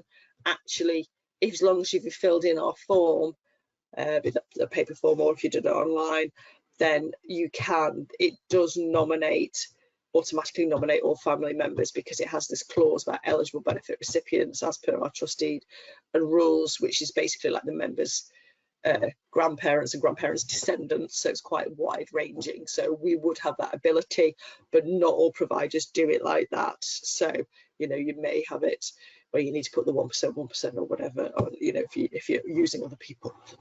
So just to be aware of that. Okay, quickly on to ISA changes then. We've got a few changes coming up from 6th of April. These were announced back in the autumn statement, so a bit of a relaxation on some of the ISA rules. We're still waiting for the regulations on this though, as time of recording this, they weren't actually out, hopefully imminently.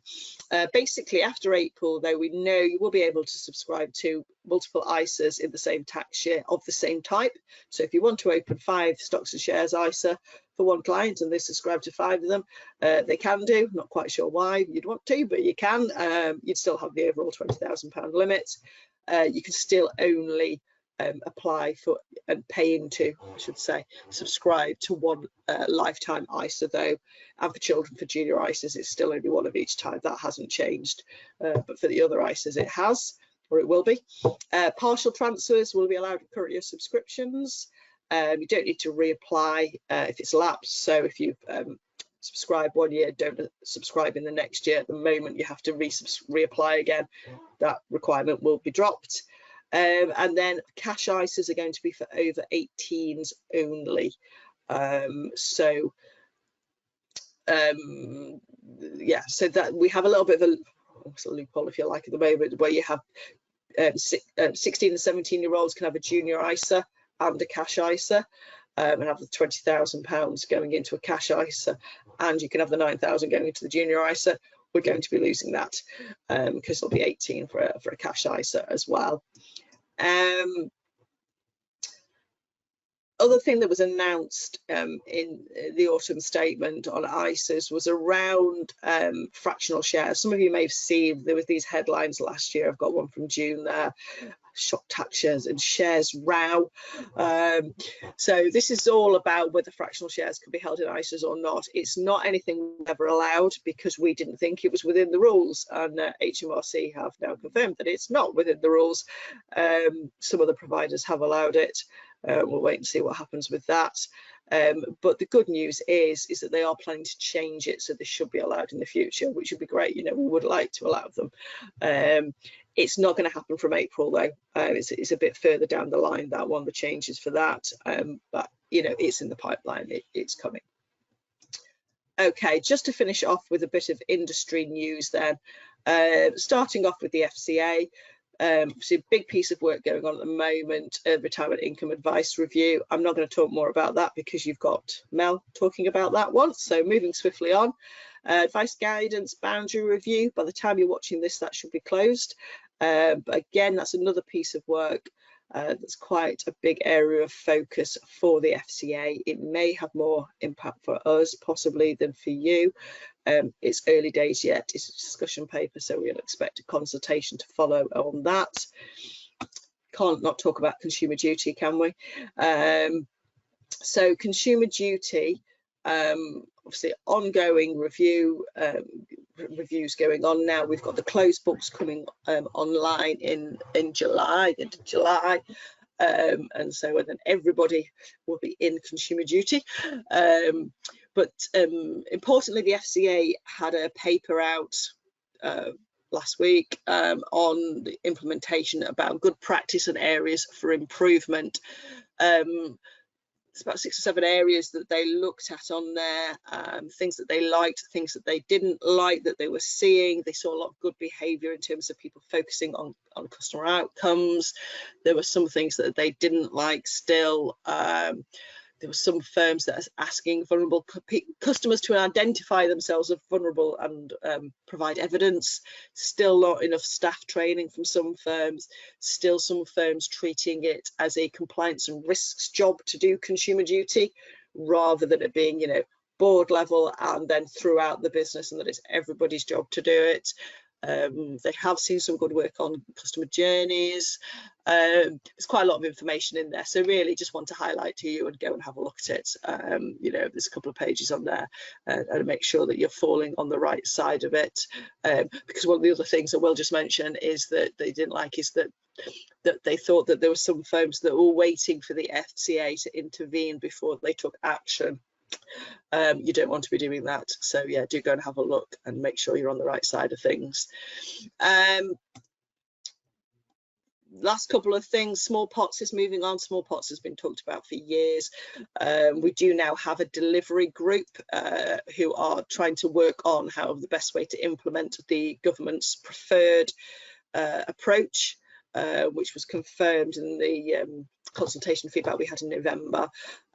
So they're looking at how we have a clearinghouse, the role and function of the proposed clearinghouse. So small pots will go to a clearinghouse, and then they will send it out to one of a handful, 3, 4, 5 maybe default consolidators, and how that will all work. So that's all in progress. One thing that we are outstanding at the moment is the DWP general levy. This was a consultation. This is long overdue, the response of this, the rates of the general levy on pension schemes. We're going to see an increase from April. There was 3 different proposals they put forward. I think for 6, it will generally be at a level where most of it will be absorbed by providers.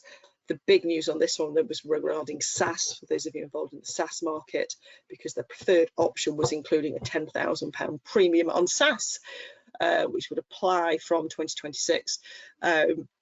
So yeah, we're still waiting, so overdue on this one. Watch this space. That is all from me. I do hope that's been useful, and thank you very much for your time. Thank you for that, Lisa. If there's anything that you'd like to ask Lisa about, please do let us know, and we'll come back to you with the answers very soon. Okay, now it's time for a short break. We'll be back in 5 minutes, just enough time for you to top your coffee or tea up.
next is our guest speaker, Mel Holman. Mel is the Managing Director from Compliance and Training Solutions, which are otherwise known as CATS, and will provide an overview of the current status and information available on the Retirement Income Review. We'll be looking at the true meaning of fair value, how this links into your consumer duty requirements. She'll also dive into some of the FCA's concerns and ask what else they should be addressing. Linking all of this together, she'll help decipher what value really looks like to both you and your clients. So let me introduce Mel from Compliance and Training Solutions.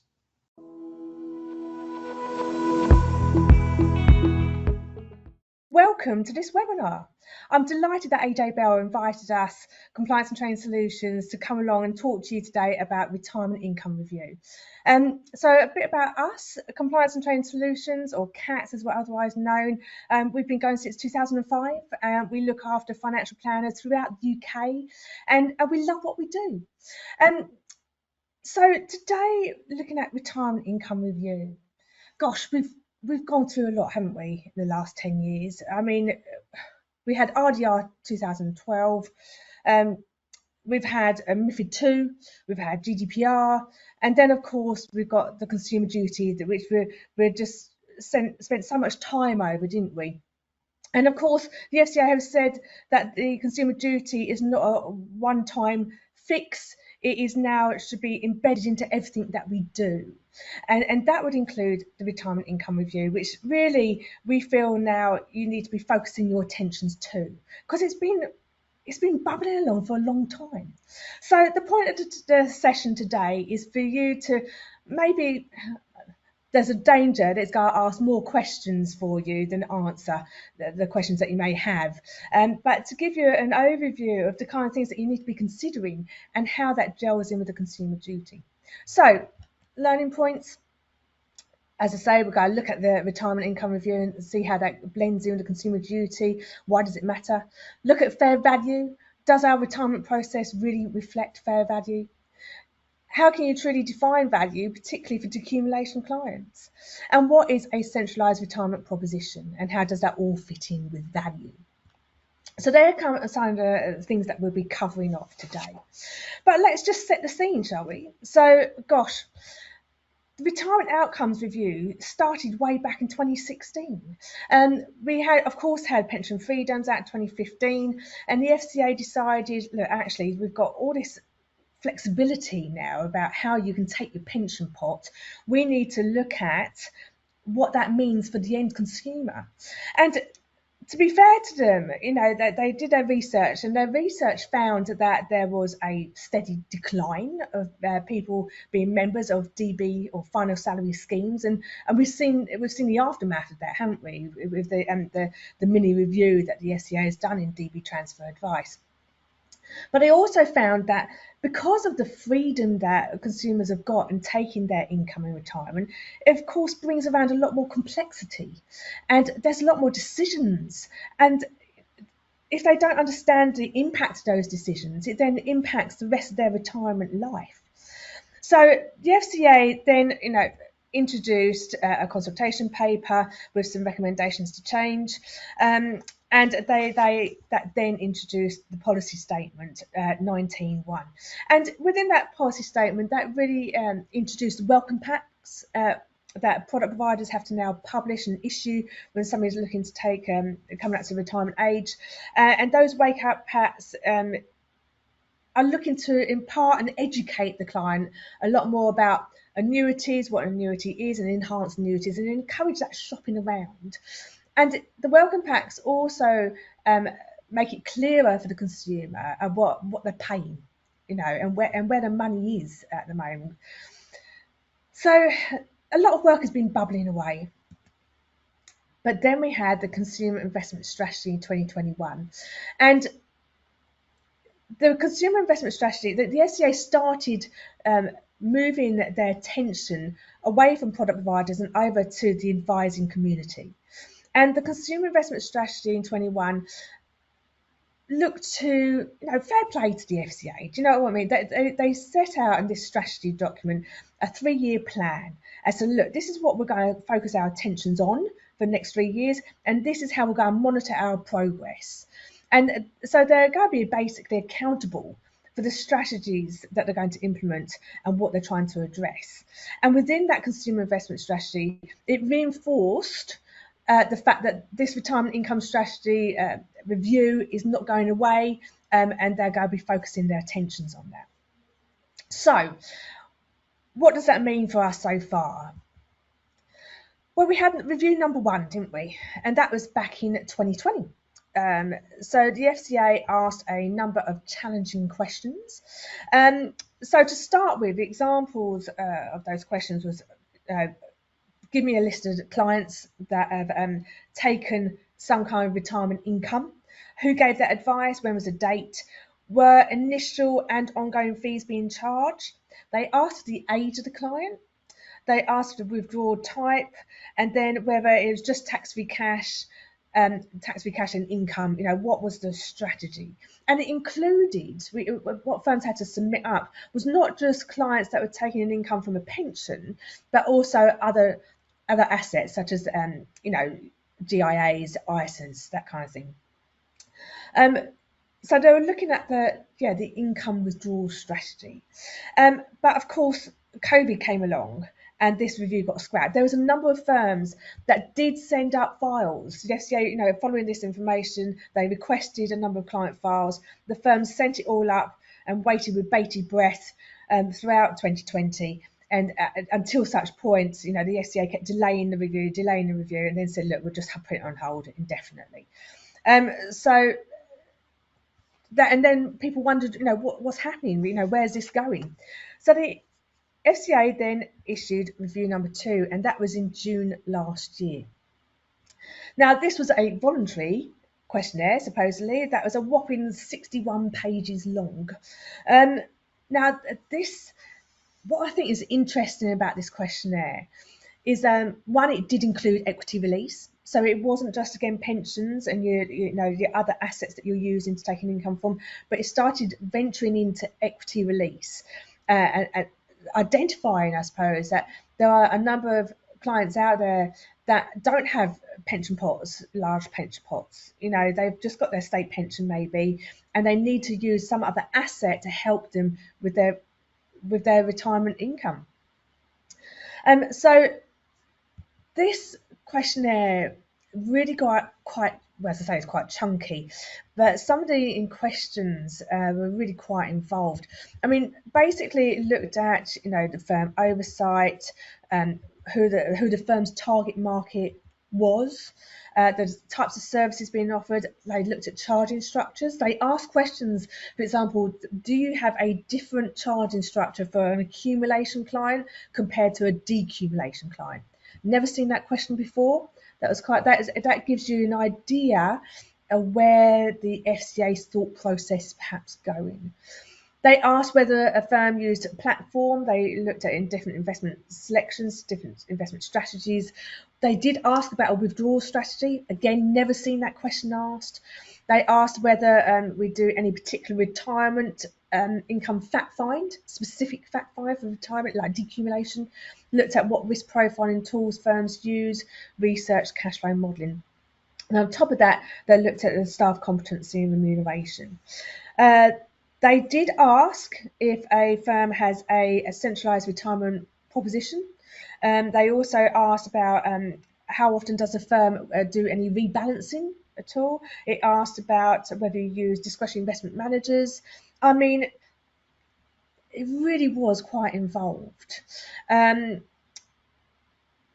as I say, it gave an idea of where this path was going by the FCA. And then this led on to review number 3.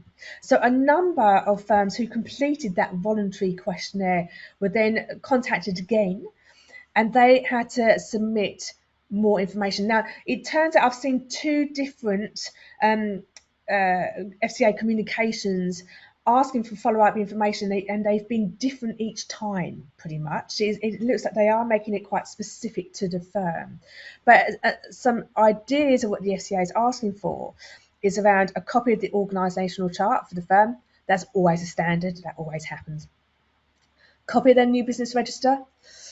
You'll be surprised how many firms out there do not have a new business register.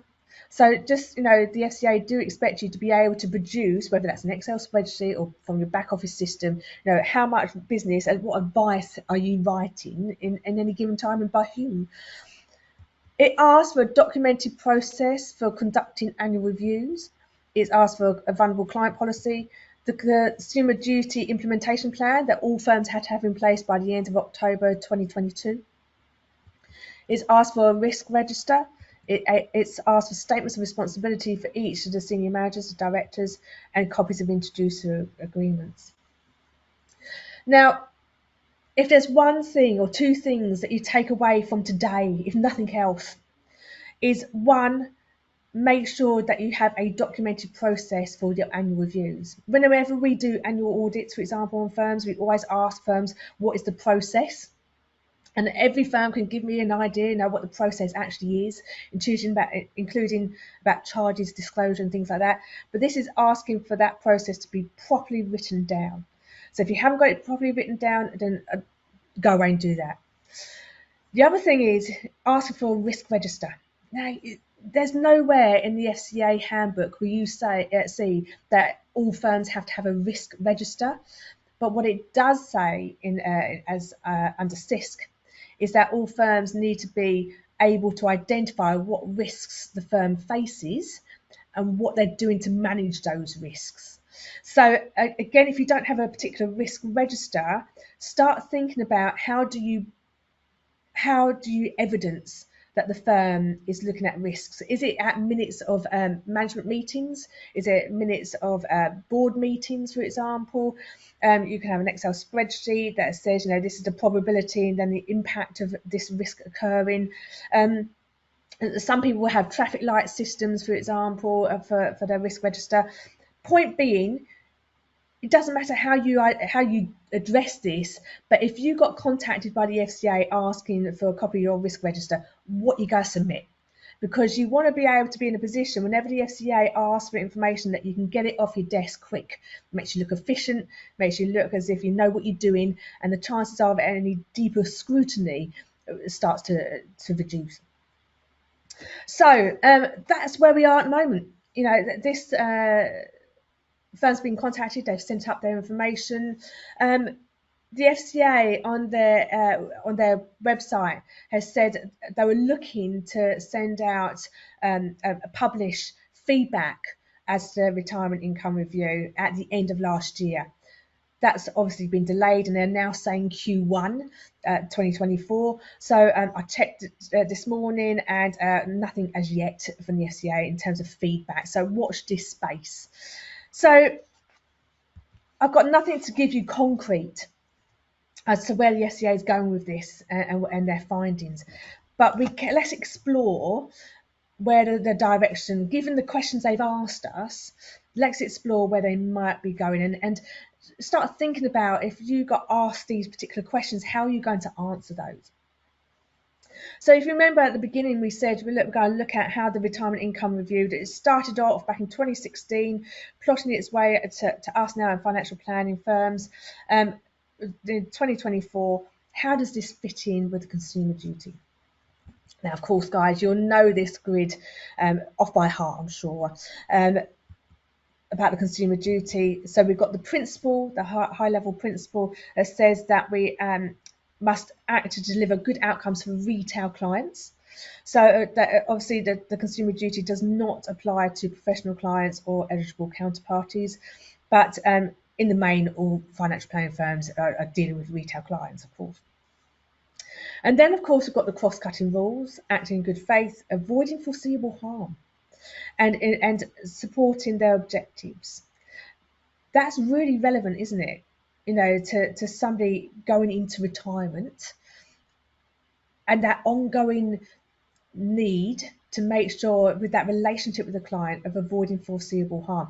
You're not expected to have a crystal ball here, by the way, but you are expected to be proactive if you believe or identify that as an area that a consumer could have some detriment. And it's really also pinning down their objectives. What does retirement look like to them? What does good look like? And then, of course, we've got the 4 outcomes of products and services, price and value, consumer understanding, consumer support. Now, just to labour the point, I suppose, let's remember that the consumer duty packs a bigger punch than Treated Customers Fairly review, that initiative. The consumer duty is backed up by rules and guidance under PRIN 2. The FCA can come in and say specifically you are in breach of this particular rule. This is why it's integral to the handbook, and this is why it's just not going away, and it needs to be just enshrined in everything we do. On top of that, the consumer duty makes continuous reference to vulnerable clients within the rules and guidance. Now, of course, prior to PRIN 2, the consumer duty, they had the guidance document, didn't they, on how we should be identifying and treating our vulnerable clients. But now they're actually using reference to vulnerable clients and making sure that firms identify vulnerable clients and they can walk the walk. They can show how they're adapting the advice journey that the client's receiving, depending on any vulnerabilities that they have. And that is backed up in the rules, as I say. And then on top of that, you've got to then factor in any behavioural biases. And again, that the rules make reference to behavioural bias. And that's not just you as the financial planner, but also your client. If they're coming in with a preconceived idea about which particular route to go, remember, you are not an order taker.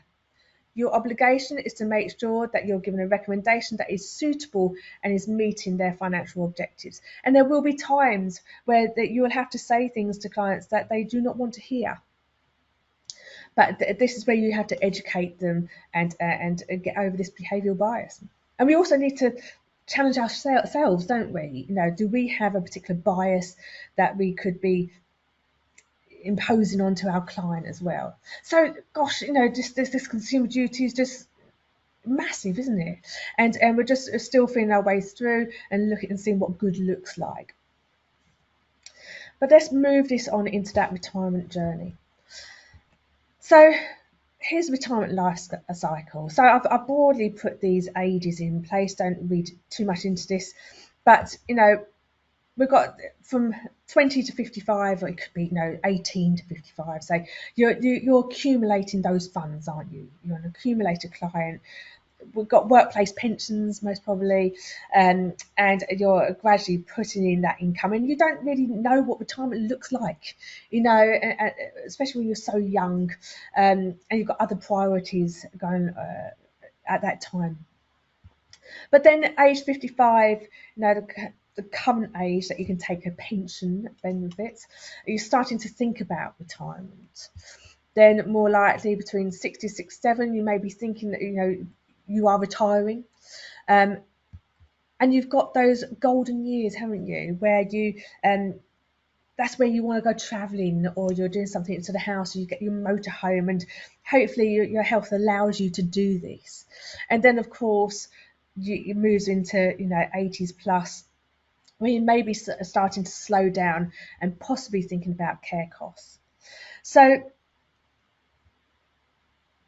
the journey, when you look at the retirement part, it's still quite a few chunky years, isn't it? That we need to, you're not accumulating those funds, you're not earning income, so you've got funds there that has to last you throughout that whole cycle. So of course that then leads to the issue of sustainability. Now, the FCA published a guidance paper FG 21.3 back in 2021, and you could be mistaken to think that it only applies to firms that give DB transfer advice, because it was set out to back up the latest changes in DB transfer advice, the policy statement. But FG 21.3 has so much reference to the normal COBS rules that actually it doesn't matter if you give DB transfer advice or not. It is definitely a paper that you need to be reading and getting familiar with, because in this paper, amongst other things, it starts to say that firms have to and should be ascertaining the breakdown of a client's expenditure. So they look at essential spending, that is basically your bills, your council tax, will you still be paying rent? Will there be, more and more clients are getting mortgages, up to 70 odd, how they're going to be paying that off. And then there is your discretionary spending. So that's your lifestyle expenditure. So, holidays, how many holidays do I want to go on each year, eating out, the gym membership, the golf membership, etc. And then you've got your luxury items. And that could include things like gifting to grandchildren, helping out with, education costs, etc. Breaking that down. So the FCA put it in this paper, FG21-3, for DB transfer advice, but it is this kind of split of looking at what spending a client faces in retirement is lending itself to this retirement income review. So unlike an accumulator client where they, when you're doing your fact finding under COBS 9 for suitability, of course, you need to ascertain about affordability, and you may not go into so much detail as this. You may be getting on the fact find a lump sum of what expenditure looks like. When you're looking at retirement and retirement income strategies, you really need to break this down and get to the nitty-gritty of it all. Because this then lends itself to leading on to the attitude to risk and capacity for loss. Now, just a reminder, I'm sure you don't need it, but I'm going to say it anyway. Attitude to risk is emotional, isn't it? It is how would the client feel if their portfolio dropped by 20%. Capacity for loss is can they actually afford for that fund to drop 20%. One is actual, one is emotional. Capacity for loss is not how would the client feel if their fund dropped by 10 or 20%. It's about the client's ability to absorb the falls in the value of their investment. And as we go into retirement, the shift in risk moves from I've got a long time until I need to take the funds, because we're building it all up, and to the state of mind of, oh my God, I'm going to retire, and I'm not going to earn anything, and how am I going to make sure that I don't run out of money in retirement? Looking at, revisiting that journey and those golden years, am I going to be able to afford to do all the things that I want to and to have a good retirement? And if not, it's for you then to be having those discussions about what retirement looks like, what the compromises are, maybe. But it is a complete mind shift. I've got a friend who's coming up to retirement. He's been telling me for the last 2 years he'll be retiring, and yet he just can't bring himself to press the button and actually retire because he's got that fear behind him that he's not going to be working again, and therefore he's going to run out of money. So for you as financial planners is helping the client with that journey, isn't it, emotionally as well as the financial planning side of things as well. And that's where you help and bring in about sustainability of their fund. Also, of course, when looking at risk in the retirement, you need to be looking at and having discussions with the client about longevity, as well as investment risk, mortality drag, inflation, and changes in regulation and tax. Now, these are conversations that you do have with your client, absolutely, but sometimes it's not very well documented. And as with anything, with the consumer duty as well, especially, it's all about how we are documenting those conversations. And with the use of AI now, for example, and technology, we should be able to capture those soft facts and those discussions much more easily than before. So other factors to consider for sustainability. Client objectives. Now, we all love a cow. FOS loves a cow. The regulator loves a cow. Cow is client-owned words. And in order to help demonstrate not only the COB's 9 rules around suitability, but the cross-cutting rule of making sure our recommendation is meeting the client's financial objectives, client-owned words is just so powerful. And you don't need to minute every conversation that you have with a client, but just having a snapshot of phrases that they bring, that they say, then just brings to life your conversations and the direction of travel when you're talking about their retirement journey. And then, of course, their objectives then has an impact about the sustainability and on the fund value. You also need to be looking at, as I said, the impact of client behaviour. There's been many times actually where I've seen situations where the client has been emphatic. You know, I'm going to do DB transfer. I'm not going to take the funds for another 5 years. I'm going to carry on working. And then I look at the file a year later and the chap's taken his 25% tax-free cash. He's now retired, and that's completely different to the objectives that he first gave the financial planner at outset. And that happens, doesn't it? You know, that is client behaviour. Circumstances change. There may have been an impact in their health, for example. They may have had a scared, health scare or something. But you can only advise the client at that point in time, and you can only go by what they tell you their objectives are in that point in time, which is why it's so important that you get this documented. But it's also important that you have a process when somebody's starting that retirement journey of having regular reviews with that client. You then need to be, of course, considering pound cost of averaging and sequence risk. So pound cost of averaging obviously is the opposite of pound cost averaging. So of course, if you're taking an income and the market's going down, your money is going to have to work harder, isn't it? And basically your funds going to fall faster.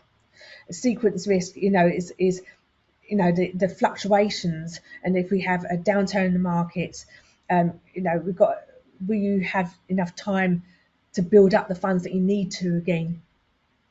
To maintain that income that you need. So again, there are tools out there to help evidence that you're having these conversations with clients, Monte Carlo theories, scenarios, for example.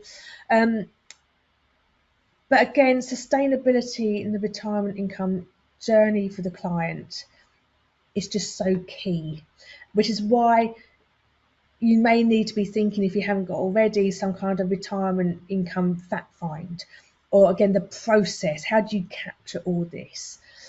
That then leads on to, the next step, the type of strategy you're going to go down. So, centralised retirement proposition.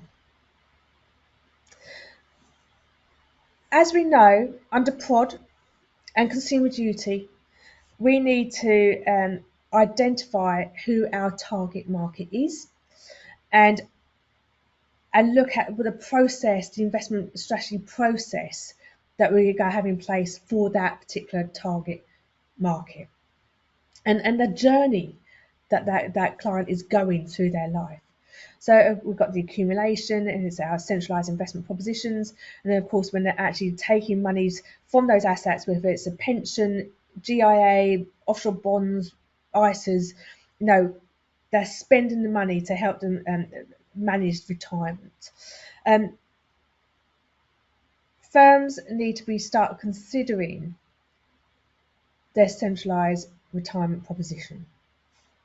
Don't forget, under PROD, somebody has to be responsible for PROD, and it has to be on the statement of responsibility. So a quick tip, just make sure that, revisit your statement of responsibilities and find out who is dedicated and wholly responsible for having PROD documented and followed and reviewed.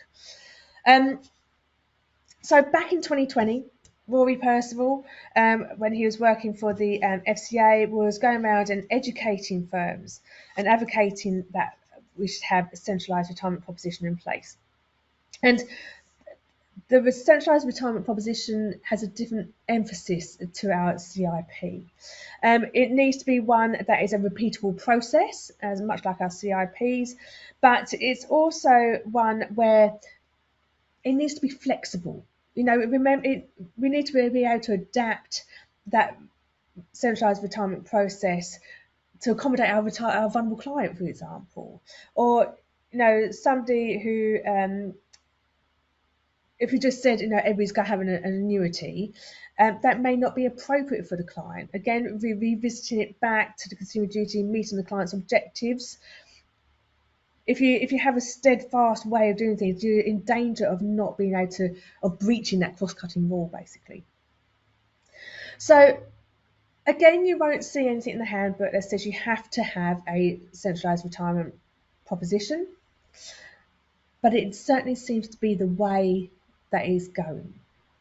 And given the FCA questionnaires that they had in the past few years and last year, they're starting to ask specifically if a firm's got a centralised retirement proposition.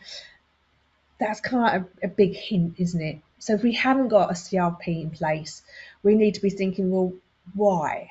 Why haven't we got a CRP in place? Do we have exactly the same strategy for our decumulation clients as our accumulation clients? And if we do, and the FCA challenge us on this, how are we going to answer it? How are we going to say with confidence, this is okay because how are we addressing the issue of sustainability, longevity risk, etc., etc. So we then go into retirement strategies. Now it's interesting, isn't it? Since pension freedoms, drawdown seems to be the default option these days, whereas it used to be annuities. Definitely drawdown seems to be, people want flexibility, and sometimes it's for inheritance purposes, etc. Just a reminder that taking tax-free cash only is a crystallisation event.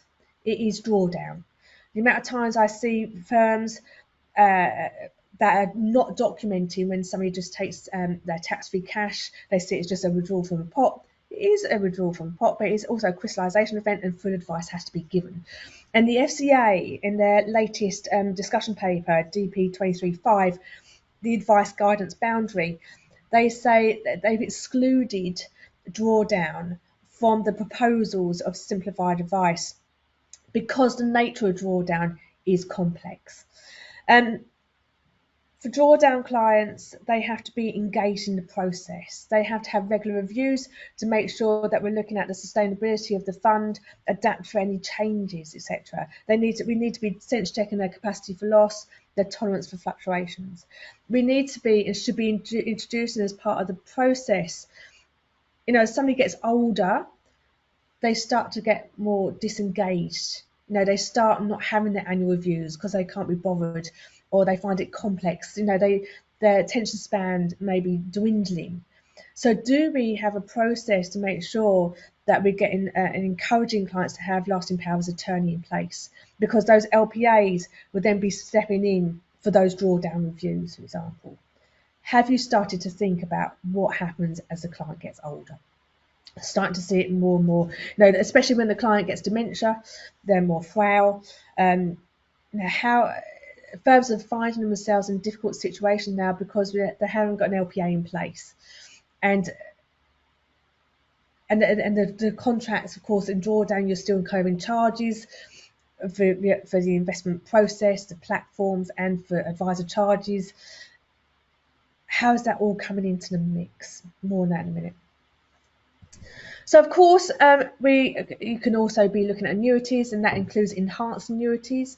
I know that at the moment annuity rates have been really good, and feedback has been from some providers that there's quite delays in waiting times in getting the annuities processed. However, just because there may be delays in processing applications does not mean to say that you do not recommend an annuity. And indeed, the FCA want clients to have that essential spending covered by guaranteed income. If we haven't got that in place, if we're not really drilling down what their essential spending is and how they are paying and covering that essential spending, you need to update your centralised retirement proposition to accommodate this and make sure that everybody's singing from the same hymn sheet in the firm and that we're getting this covered off.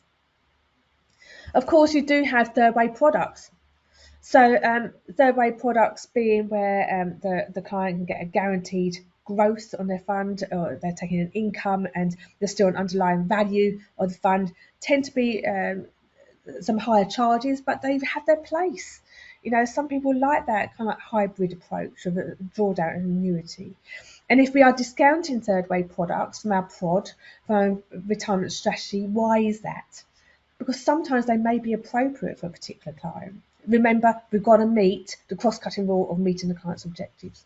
Of course, we've got other assets that we should be using, and we could throw that all into the mix, can't we? About where's the most tax-efficient way of taking an income from assets. You may be looking at natural income taken from a portfolio. Again, you've got to be looking at a sustainable withdrawal rate. The 4% sustainable withdrawal rate is kind of like is out there, isn't it? It's kind of been enshrined in time. Is it right? There's arguments, pros and cons, isn't there, for that? Really, if we're going to go down that route, what we need to be doing is just documenting what we think a sustainable withdrawal rate is and why. What's the logic behind it? And then, so as long as you can explain how you come to the conclusion you have, then that's fine. You obviously need to be looking at emergency funds. 3-pot strategies out there. There's lots of firms use the 3-pot strategy where we're looking and keeping safe, like cash, for example, for the first 2, 3, 4 years. Then we're going to safer assets to then start taking an income, and then you've got your equities for growth, and they work really well.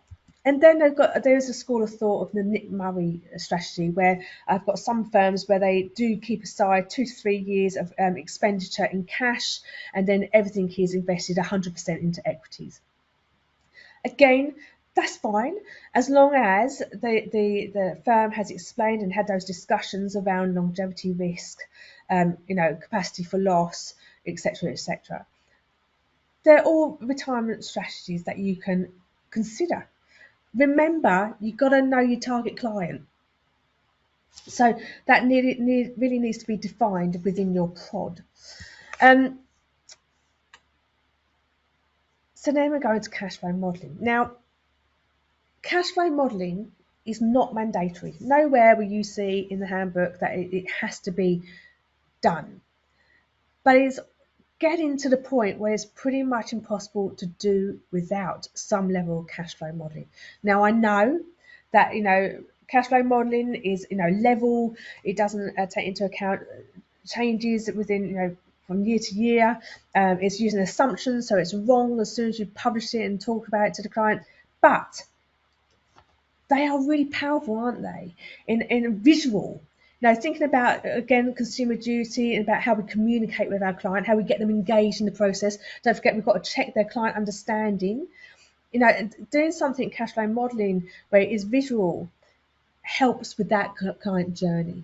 And it does look and help demonstrate capacity for loss and sustainability. But if we do cash flow modelling, how often do you actually look and review your assumptions? Are we making sure that the whole team is using the assumptions that you have set out and agreed and believe that we should be using? Or do we have a rogue advisor who's going off and changing the inflation assumptions or investment assumptions that are being used, for example? Have we got our assumptions documented and the conclusions why we're using this particular assumption? Again, as I say, is it being communicated and agreed with the client? And do you stress test the cash flow model? And if so, what stress tests do you do as a firm? And how is that communicated with the client? Some firms use Voyant face-to-face with the client, for example, doing it there and then at the same time, which is awesome. It gets them engaged. But don't forget, all those changes that you make, you need to somehow capture this. So whether that's recorded and you keep that recording, you save the various stress tests and then put them into a financial plan. That's awesome. We've got a bit of an audit trail there. Don't forget also the graphs and cash flow modelling, that you actually do define what the bars are showing. Now, the client may be picking up this financial plan a few weeks down the line after a discussion with you and totally forget about what we talked about. So again, just be really looking about our communications with the client. Is it Janet and John stuff? It doesn't matter if somebody is uber wealthy and uber intelligent. A lot of people are asset rich, time poor, aren't they? So we need to be making sure that our communications with the client are easy to understand. And as Melissa Kidd from Motum, she's an expert in communications with clients, and she says that basically we're a nation of speed readers. So we're just scanning what's being presented to us. So we need to be mindful of that. So how does this all fit in with value? Well, of course, we need to be looking at our charges. So every firm should be having a value statement in place. We should have done our research as part of our consumer duty plan to be looking at our platforms. What value are they giving us? What do they charge us? Looking at the model portfolios, what are the charges, individual charges? If we use a discretionary investment manager, a DIM, what are they charging? And then us, what are our charges? Is it providing value? And then collectively, is it all the charges that the client's paying? Is it providing value? Now, the FCA have started contacting firms, and totally separate for this, looking at consumer duty and asking about their value statements. Don't forget that you should have a value statements for every fund manager, every platform you use. If you've got a client that has legacy funds, products that they're using, you need to be having a value statement and looking at that value of their portfolio at the time of the annual review. Just because they're not in the model portfolio, for example, it doesn't matter. Don't forget, by the way, that if you've built your own model portfolios, you are considered to be a manufacturer of that model portfolio, and therefore you need to be considering what a manufacturer's obligations are for building that portfolio. So we should be having, the other thing is, don't forget also, considering what I said earlier about avoiding foreseeable harm. If you are told a fund manager, for example, has published that a particular fund is not providing value, you need to do something about it straight away. Do not be waiting for the client's annual review meeting to do a fund switch, for example. You need to be taking action straight away, looking at what fund we're going to replace it with if we are, do their value assessment for the whole piece for your clients, and then to communicate that out to clients. The value assessments for firms is not a do it once a year exercise and be done with it. You need to be thinking, it's quite a fluid document. You need to be thinking about it all the time. And we should also then start thinking about not just our value, our charges, but do we need to be looking at the client journey and what value we're giving through that journey? So at what point are we not providing value? We've got somebody that's in drawdown, charging a percentage of that pot, and they're taking an income. Of course, that's gradually going down, isn't it? Down and down over time. And you could be getting to a point where actually the pot is getting to such a value that actually you don't think that you're giving value. Your charges are too high for that pot. But that could be at a time when the clients are they're most vulnerable. And is it fair that you just write them off and disengage from them at that point when you've taken a fee all the way along? So at what point is that annuity the default option? And of course, relate it back to client objectives. There could be other reasons why we're in drawdown, inheritance purposes, for example, but that we need to revisit those options or objectives all the time at each annual review. Is this still relevant? Or actually, Mr. Client, are you finding that these annual reviews are just a bit frustrating for you? You prefer not to do them, and therefore we need to be getting an annuity. Are there different services, different strategies in retirement, as they get older, that we should be considering.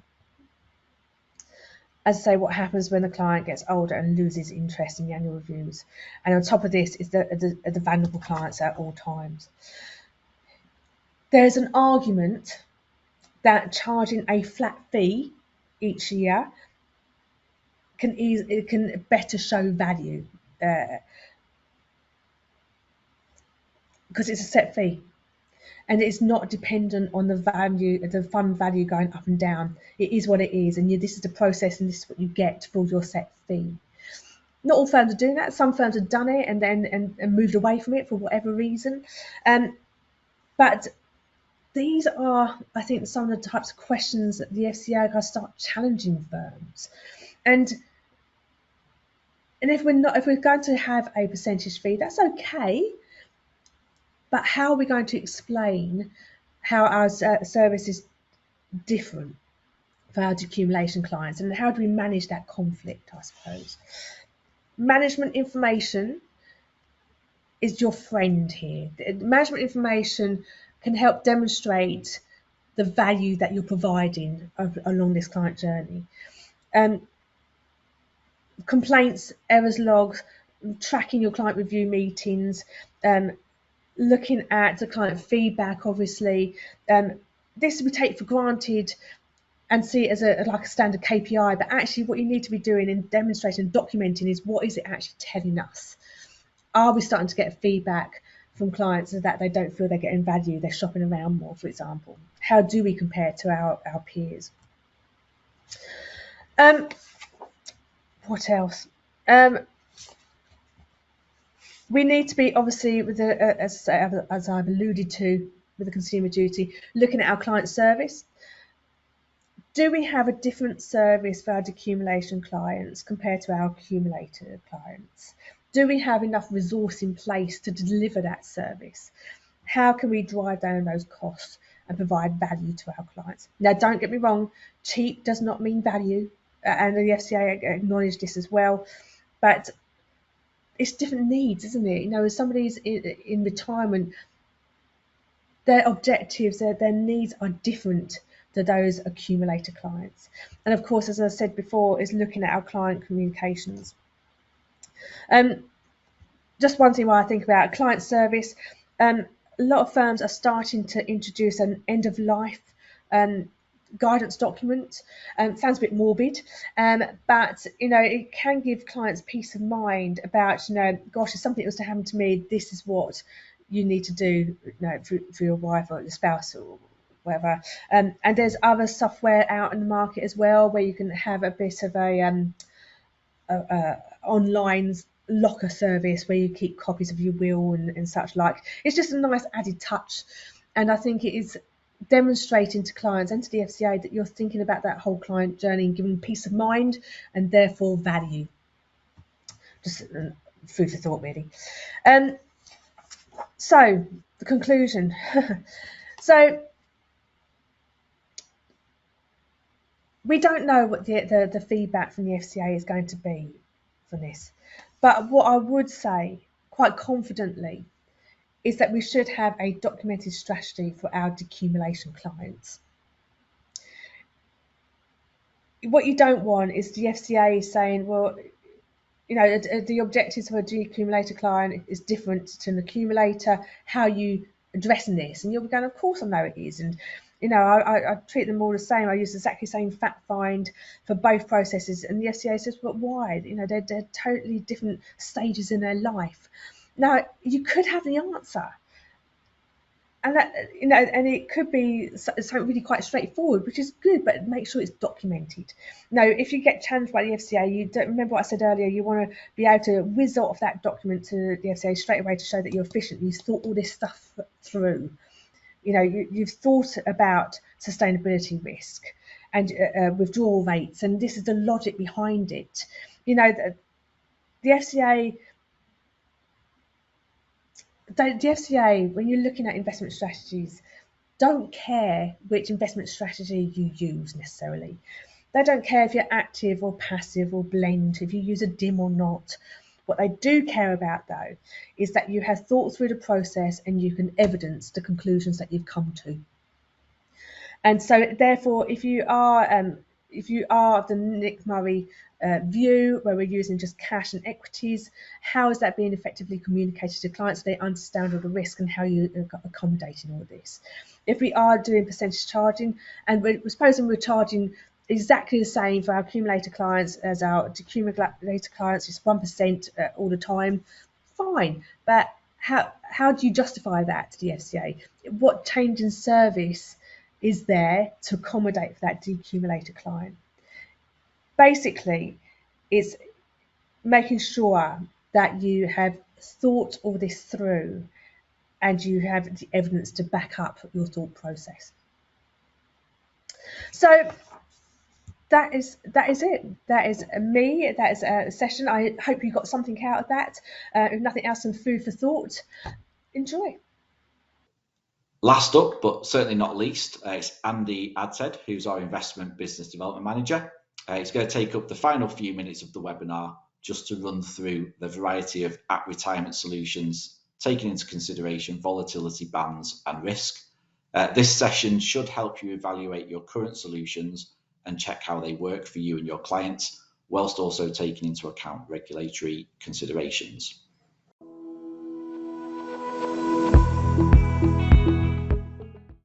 Hi, my name's Andy Adshead. I work for the investment team, Business Development Manager for the North, Scotland, the Midlands and Northern Ireland. I may be a familiar face to some of you by now, hopefully. And if not, welcome to the On the Road webinar. I'm just going to talk through, I guess, the gel, if you like, or the where we've ended up after the sessions that you've been going through so far. So some potential solutions, hopefully during the course of the last few sessions, you've been thinking about specific clients, or maybe even about your own portfolio and what you're going to do in the retirement space. So in order to try and frame this better and to make sure that we articulate accurately what we're trying to achieve from an investment perspective at AJ Bell, I just want to talk you through some of the psychologies, I suppose. So anxiety level 1, you've probably been thinking about the anxiety level of different clients over time. So anxiety level 1 is probably at the top of that pyramid there when the client's got the most to lose. So it's quite easy to be brave, I guess, in the accumulation phase when you've got no money in the pot and you're paying in regularly and you're young and you've got plenty of time. It's probably quite easy to be brave. Although those young investors can get knocked off course, so if they lose money quite quickly, their anxiety can rise, and keeping the client on that journey of accumulation probably is super important. But these clients, when they've got the most to lose, clearly they don't want something that's sort of out of the blue right there, so they're trying to hope that you can manage the downside, I guess, for them during that phase. And then obviously as they go through their crystallization journey, however long that may take, it might take them 20 years to fully crystallize, depending on the value of the pot. And then we enter the what I'd call anxiety level 2, which is the true decumulation phase. So I guess what do we do in the accumulation phase to help? So what you can see there, you can see these gold risk targeted banners from Distribution Technology. We map to other risk profilers, so don't see that as an issue. It's just the fact that we've got this risk targeted process. So basically there's a framework inside. And what does it mean to the end client? So if you point your eyes down to those volatility bands, so essentially the volatility bands, so rounding them up, 4 to 6, 6 to 8, 8 to 10, 10 to 12, and so on. As you start to take more risk and the client's filled in the risk profile questionnaire, I guess with different thought processes in mind. So if they've ended up in DT7 or DT8, they pretty clearly appreciate that they're aiming for substantial returns and they're aiming for growth. But those people who've filled in the risk questionnaire and they've come out as a 3 or a 4, what's driving their psychology? So what's driving their decision making? It's probably the capacity for loss. It's probably the inability to want to lose money or the fear of losing money. And therefore, these volatility bands that we're aiming for is about what assets we put inside to try and hit those bands over time. So essentially what we're talking about is managing the journey. So where could you use these solutions? Clearly, you can use them in accumulation. And for those of you that sit there with a total return in mind process for decumulation, then what a great fit there when you've got a strategy that's trying to manage the journey. Okay, so you could ask, well, okay, so it's quite brave then to set these volatility bands up, and the last 2 years has been quite a significant time, particularly for lower risk clients. So how have you managed to manage to those volatility bands? Or I guess the question raised will be, have you managed to keep within those volatility bands? And hopefully you can see there the red dots that you can see against the sectors, but more importantly against that annualized volatility. So in at 6, in at 8, under 10, which is what we want to see for the first 3 dots. So 6, under 8, under 10. And then the next 3, probably a bit light in terms of volatility, the top right side, but that's just a function of global equity over time. So equities have been lower suffered lower volatility than perhaps we would expect, and that's therefore had a consequence to those portfolios. But where we've been concentrating, I guess, the challenge in the last couple of years has been for those lower risk clients, and you know that probably better than I. So what has that meant in reality? So that biggest challenge, that lowest risk client, the one that had the most fixed income, the one that was most interest rate sensitive as interest rates started to rise, what does that journey look like? So the red line you can see there is how we've managed that downside. So when we refer to drawdown in IFA land, you normally mean taking withdrawals. When we refer to drawdown in investment land, we're talking about the peak to trough losses. So you can see there that we've managed to manage that downside, even for the lowest risk clients, pretty well. The sector average, of course, the grey line, and we're part of that sector. So you can imagine that there are plenty of solutions that are underneath that grey line. Now, they may, in fairness, have said that they weren't going to try and manage the journey, they weren't going to manage the downside. We're saying that we are, and that's probably, I guess, an example of our cure for anxiety 1. So those clients that are approaching retirement, or the younger client that's investing for the first time, or simply people who, with the aid of technology, are logging in a little bit more to see the value of their investments. So that's the total return solutions. As I say, can be used in accumulation, decumulation. What else do we do? So you're probably asking yourself, well, what else have you got in the locker? Okay, so income portfolios, these are slightly different, and then they're not targeting a level of risk, they're targeting yield. So as you can see on screen, they're targeting a yield naturally between 3 and 5%. If you're looking at the charts on the right hand side there, you can see passive, active, and the CDOL coded fund range. We would expect the active MPS to have slightly higher yields because you've got active stock selection as opposed to a broader basket of the indices. So that gives you an understanding that we're hitting our targets in terms of yield. Where do people use these portfolios? In the main, in the decumulation phase, but let's not get too fixated with that. Of course, you've got general investors and you've got people that are investing in ISAs, and of course, all of these portfolios can be appropriate to that tax wrapper. So we were talking about anxiety, so I guess managing anxiety 2. So managing anxiety 1 is when I've got the most money invested, I'm pre-retirement, maybe entering that crystallization phase. What does managing anxiety 2 look like? So you can see there the 2 dips on the roller coaster. This is probably when I start to take withdrawals, which has been the main body of this session today. So what are the cures for that? So there are obviously lots of things that you could do, and perhaps stress relief 1, so anxiety relief 1, considering somebody's capacity for loss with the change in interest rates, maybe an annuity is part of their overall proposition. So what we refer to as their heating and eating, so the basic living and expenditure costs, could that be covered by an annuity? And that of course will be different for all clients, but that's probably the first consideration to manage somebody's anxiety, to give them some form of guaranteed income. What's stress relief 2? So stress relief 2, we feel, is to bucket this solution. So here, this is one example, something that we run that's a purpose-built proposition. So we bucket these solutions, we give the client quite a high level of cash at 10%, and then we distribute the rest of the assets between growth assets and more defensive assets. So why the 10% in cash? That's to cover them peak to trough. So we're thinking as the client starts to take withdrawals and they're spending from cash, obviously what we don't want is a market downturn to occur there and then the client spent the cash that they hold. So we want to make sure that when, obviously the timing never goes right, does it? So the timing goes wrong and the clients start to spend some of that cash. Have they got then enough left to cover them through a period of market fall? So bucketing first.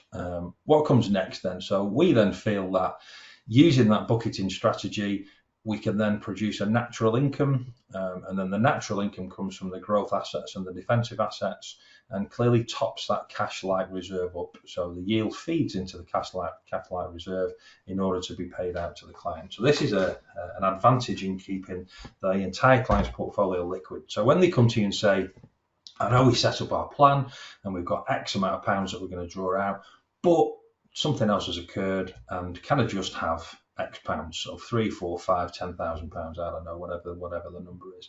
And of course, they're not really asking you for that money. They're probably telling you that they've already spent it. They're not saying, could I have? They're probably saying, look, I'm on the hook for this capital withdrawal and I need it to be spent. So one of the biggest challenges, I guess, for IFAs is managing the whole strategy. Okay, so what we do is we do this smart rebalancing process. So I want to explain that in a way that helps you in terms of your administration. So who does it help? So this cash reserve that we hold, that's kind of a cap and a collar to it, and that we're trying to say, right, I'm going to set you up at 10, but if it falls to 4, then we're going to take action. So when we take action, that means we automatically rebalance. So we rebalance the two assets that you can see on the left-hand side, the one that's got real assets inside. We'll look at those, and we're going to make sure that we ensure that the client's got enough cash in their cash account to pay their withdrawals. So the automation of this process is really, really key. Who does a solution work for? So of course it works for people, as I said originally, in SIPs, ISAs, and general investment accounts. So if we were running a little summary for this proposition, it would be as such. So it's pretty simple to understand. You've got 3 buckets. It gives the client some peace of mind that they've got enough cash in their portfolio to spend in the short term. We're trying to manage the cost down. Of course, that's been something that AJ Bell across all their product ranges have been trying to do over time. And it's protecting against sequencing risk. So it's protecting against sequencing risk using that yield bias to then manage the cash position. So what's in it for you guys, the advisors? So does it lighten your administration burden? Well, that's the proposition in a nutshell, really. So they've got this auto rebalance structure, this managing cash position where we deal with all of the trading inside to ensure that the client's always got liquidity in their portfolio. It's a great solution for lower value drawdown solutions. So if you think about your profitability, so when you're dealing with clients who've got plenty of money, that's great. When you're dealing with clients who've got plenty of money where the fund isn't then growing and they're starting to have a little bit more of your time. So anxiety level 1 comes pre-retirement, anxiety level 2 comes when they start to take withdrawals. They clearly want a bit more of an arm around the shoulder and a bit more of your time, and of course you want to provide that for them. So in terms of whether the solution that those end clients are then as profitable for you, they're probably not. So they're probably taking up more of your time and less money that they're going to be providing for you on an ongoing basis. So more time, less margin. So having a solution that's scalable, having a solution that's great for low value pots. So the clients have got maybe under £200,000 where you're spending more time and you don't really want the extra administration burden as well, probably works quite. Okay, so a little summary. We've got IFA firms that I look after that stretch from Norwich to Inverness and across to Belfast, and some of them say, in this accumulation phase, it's great that you've got a risk targeted proposition. It's great that I can talk to the client about managing the journey. That's brilliant because it means the client will remain invested. So when I'm talking to them about cash flow, or I'm talking about their goals, I can try and ensure that whatever the risk profile, we're going to keep them invested. Of course, then we've got these income portfolios that we talked about, so an MPS solution and a CDOL coded version as well, 2 different risk profiles that are targeting yield, and then a range of cash solutions. So the recently launched money market MPS, then we've got the platform cash, so the cash that simply sits on platform, or a range of money market. Okay, so in summary, how can we help? Accumulation, the approach to retirement, these risk targeted portfolios, and then in decumulation, you've either got this purpose-built retirement portfolio service that manages all the administration for you, that's yield biased to try and get rid of some of the sequencing risk, and has its bucket strategy to ensure it's liquid and there's a high level of cash. Or you can start to build your own bespoke solution, and we would love to chat to you about how we can put risk targeted total return portfolios in those different buckets so that you can then produce a solution that suits you and your firm and of course your clients. Okay, that's all from me. Thanks very much for dialing in. Enjoy the rest of your day. Thank you, Andy. If you'd like to hear more on the range of investments and the managed portfolios that we offer, please let us know on the feedback form at the end of the event, or make a note in the chat and we'll make sure to pick that up with you. So that concludes the webinar for today. Should you need to contact me or any of the speakers, please drop the details into the comments section or use the automated feedback form that will appear, and we'll get back in touch with you very soon. Just a quick reminder that CPD certificates and a copy of the slides will follow in the next couple of days. We've got a few online sessions this week for the various regions, so please bear with us, but we'll have those follow-up items with you soon. All that's left for me to say is thank you very much for joining us. Hope to see you at the next one soon. Goodbye for now.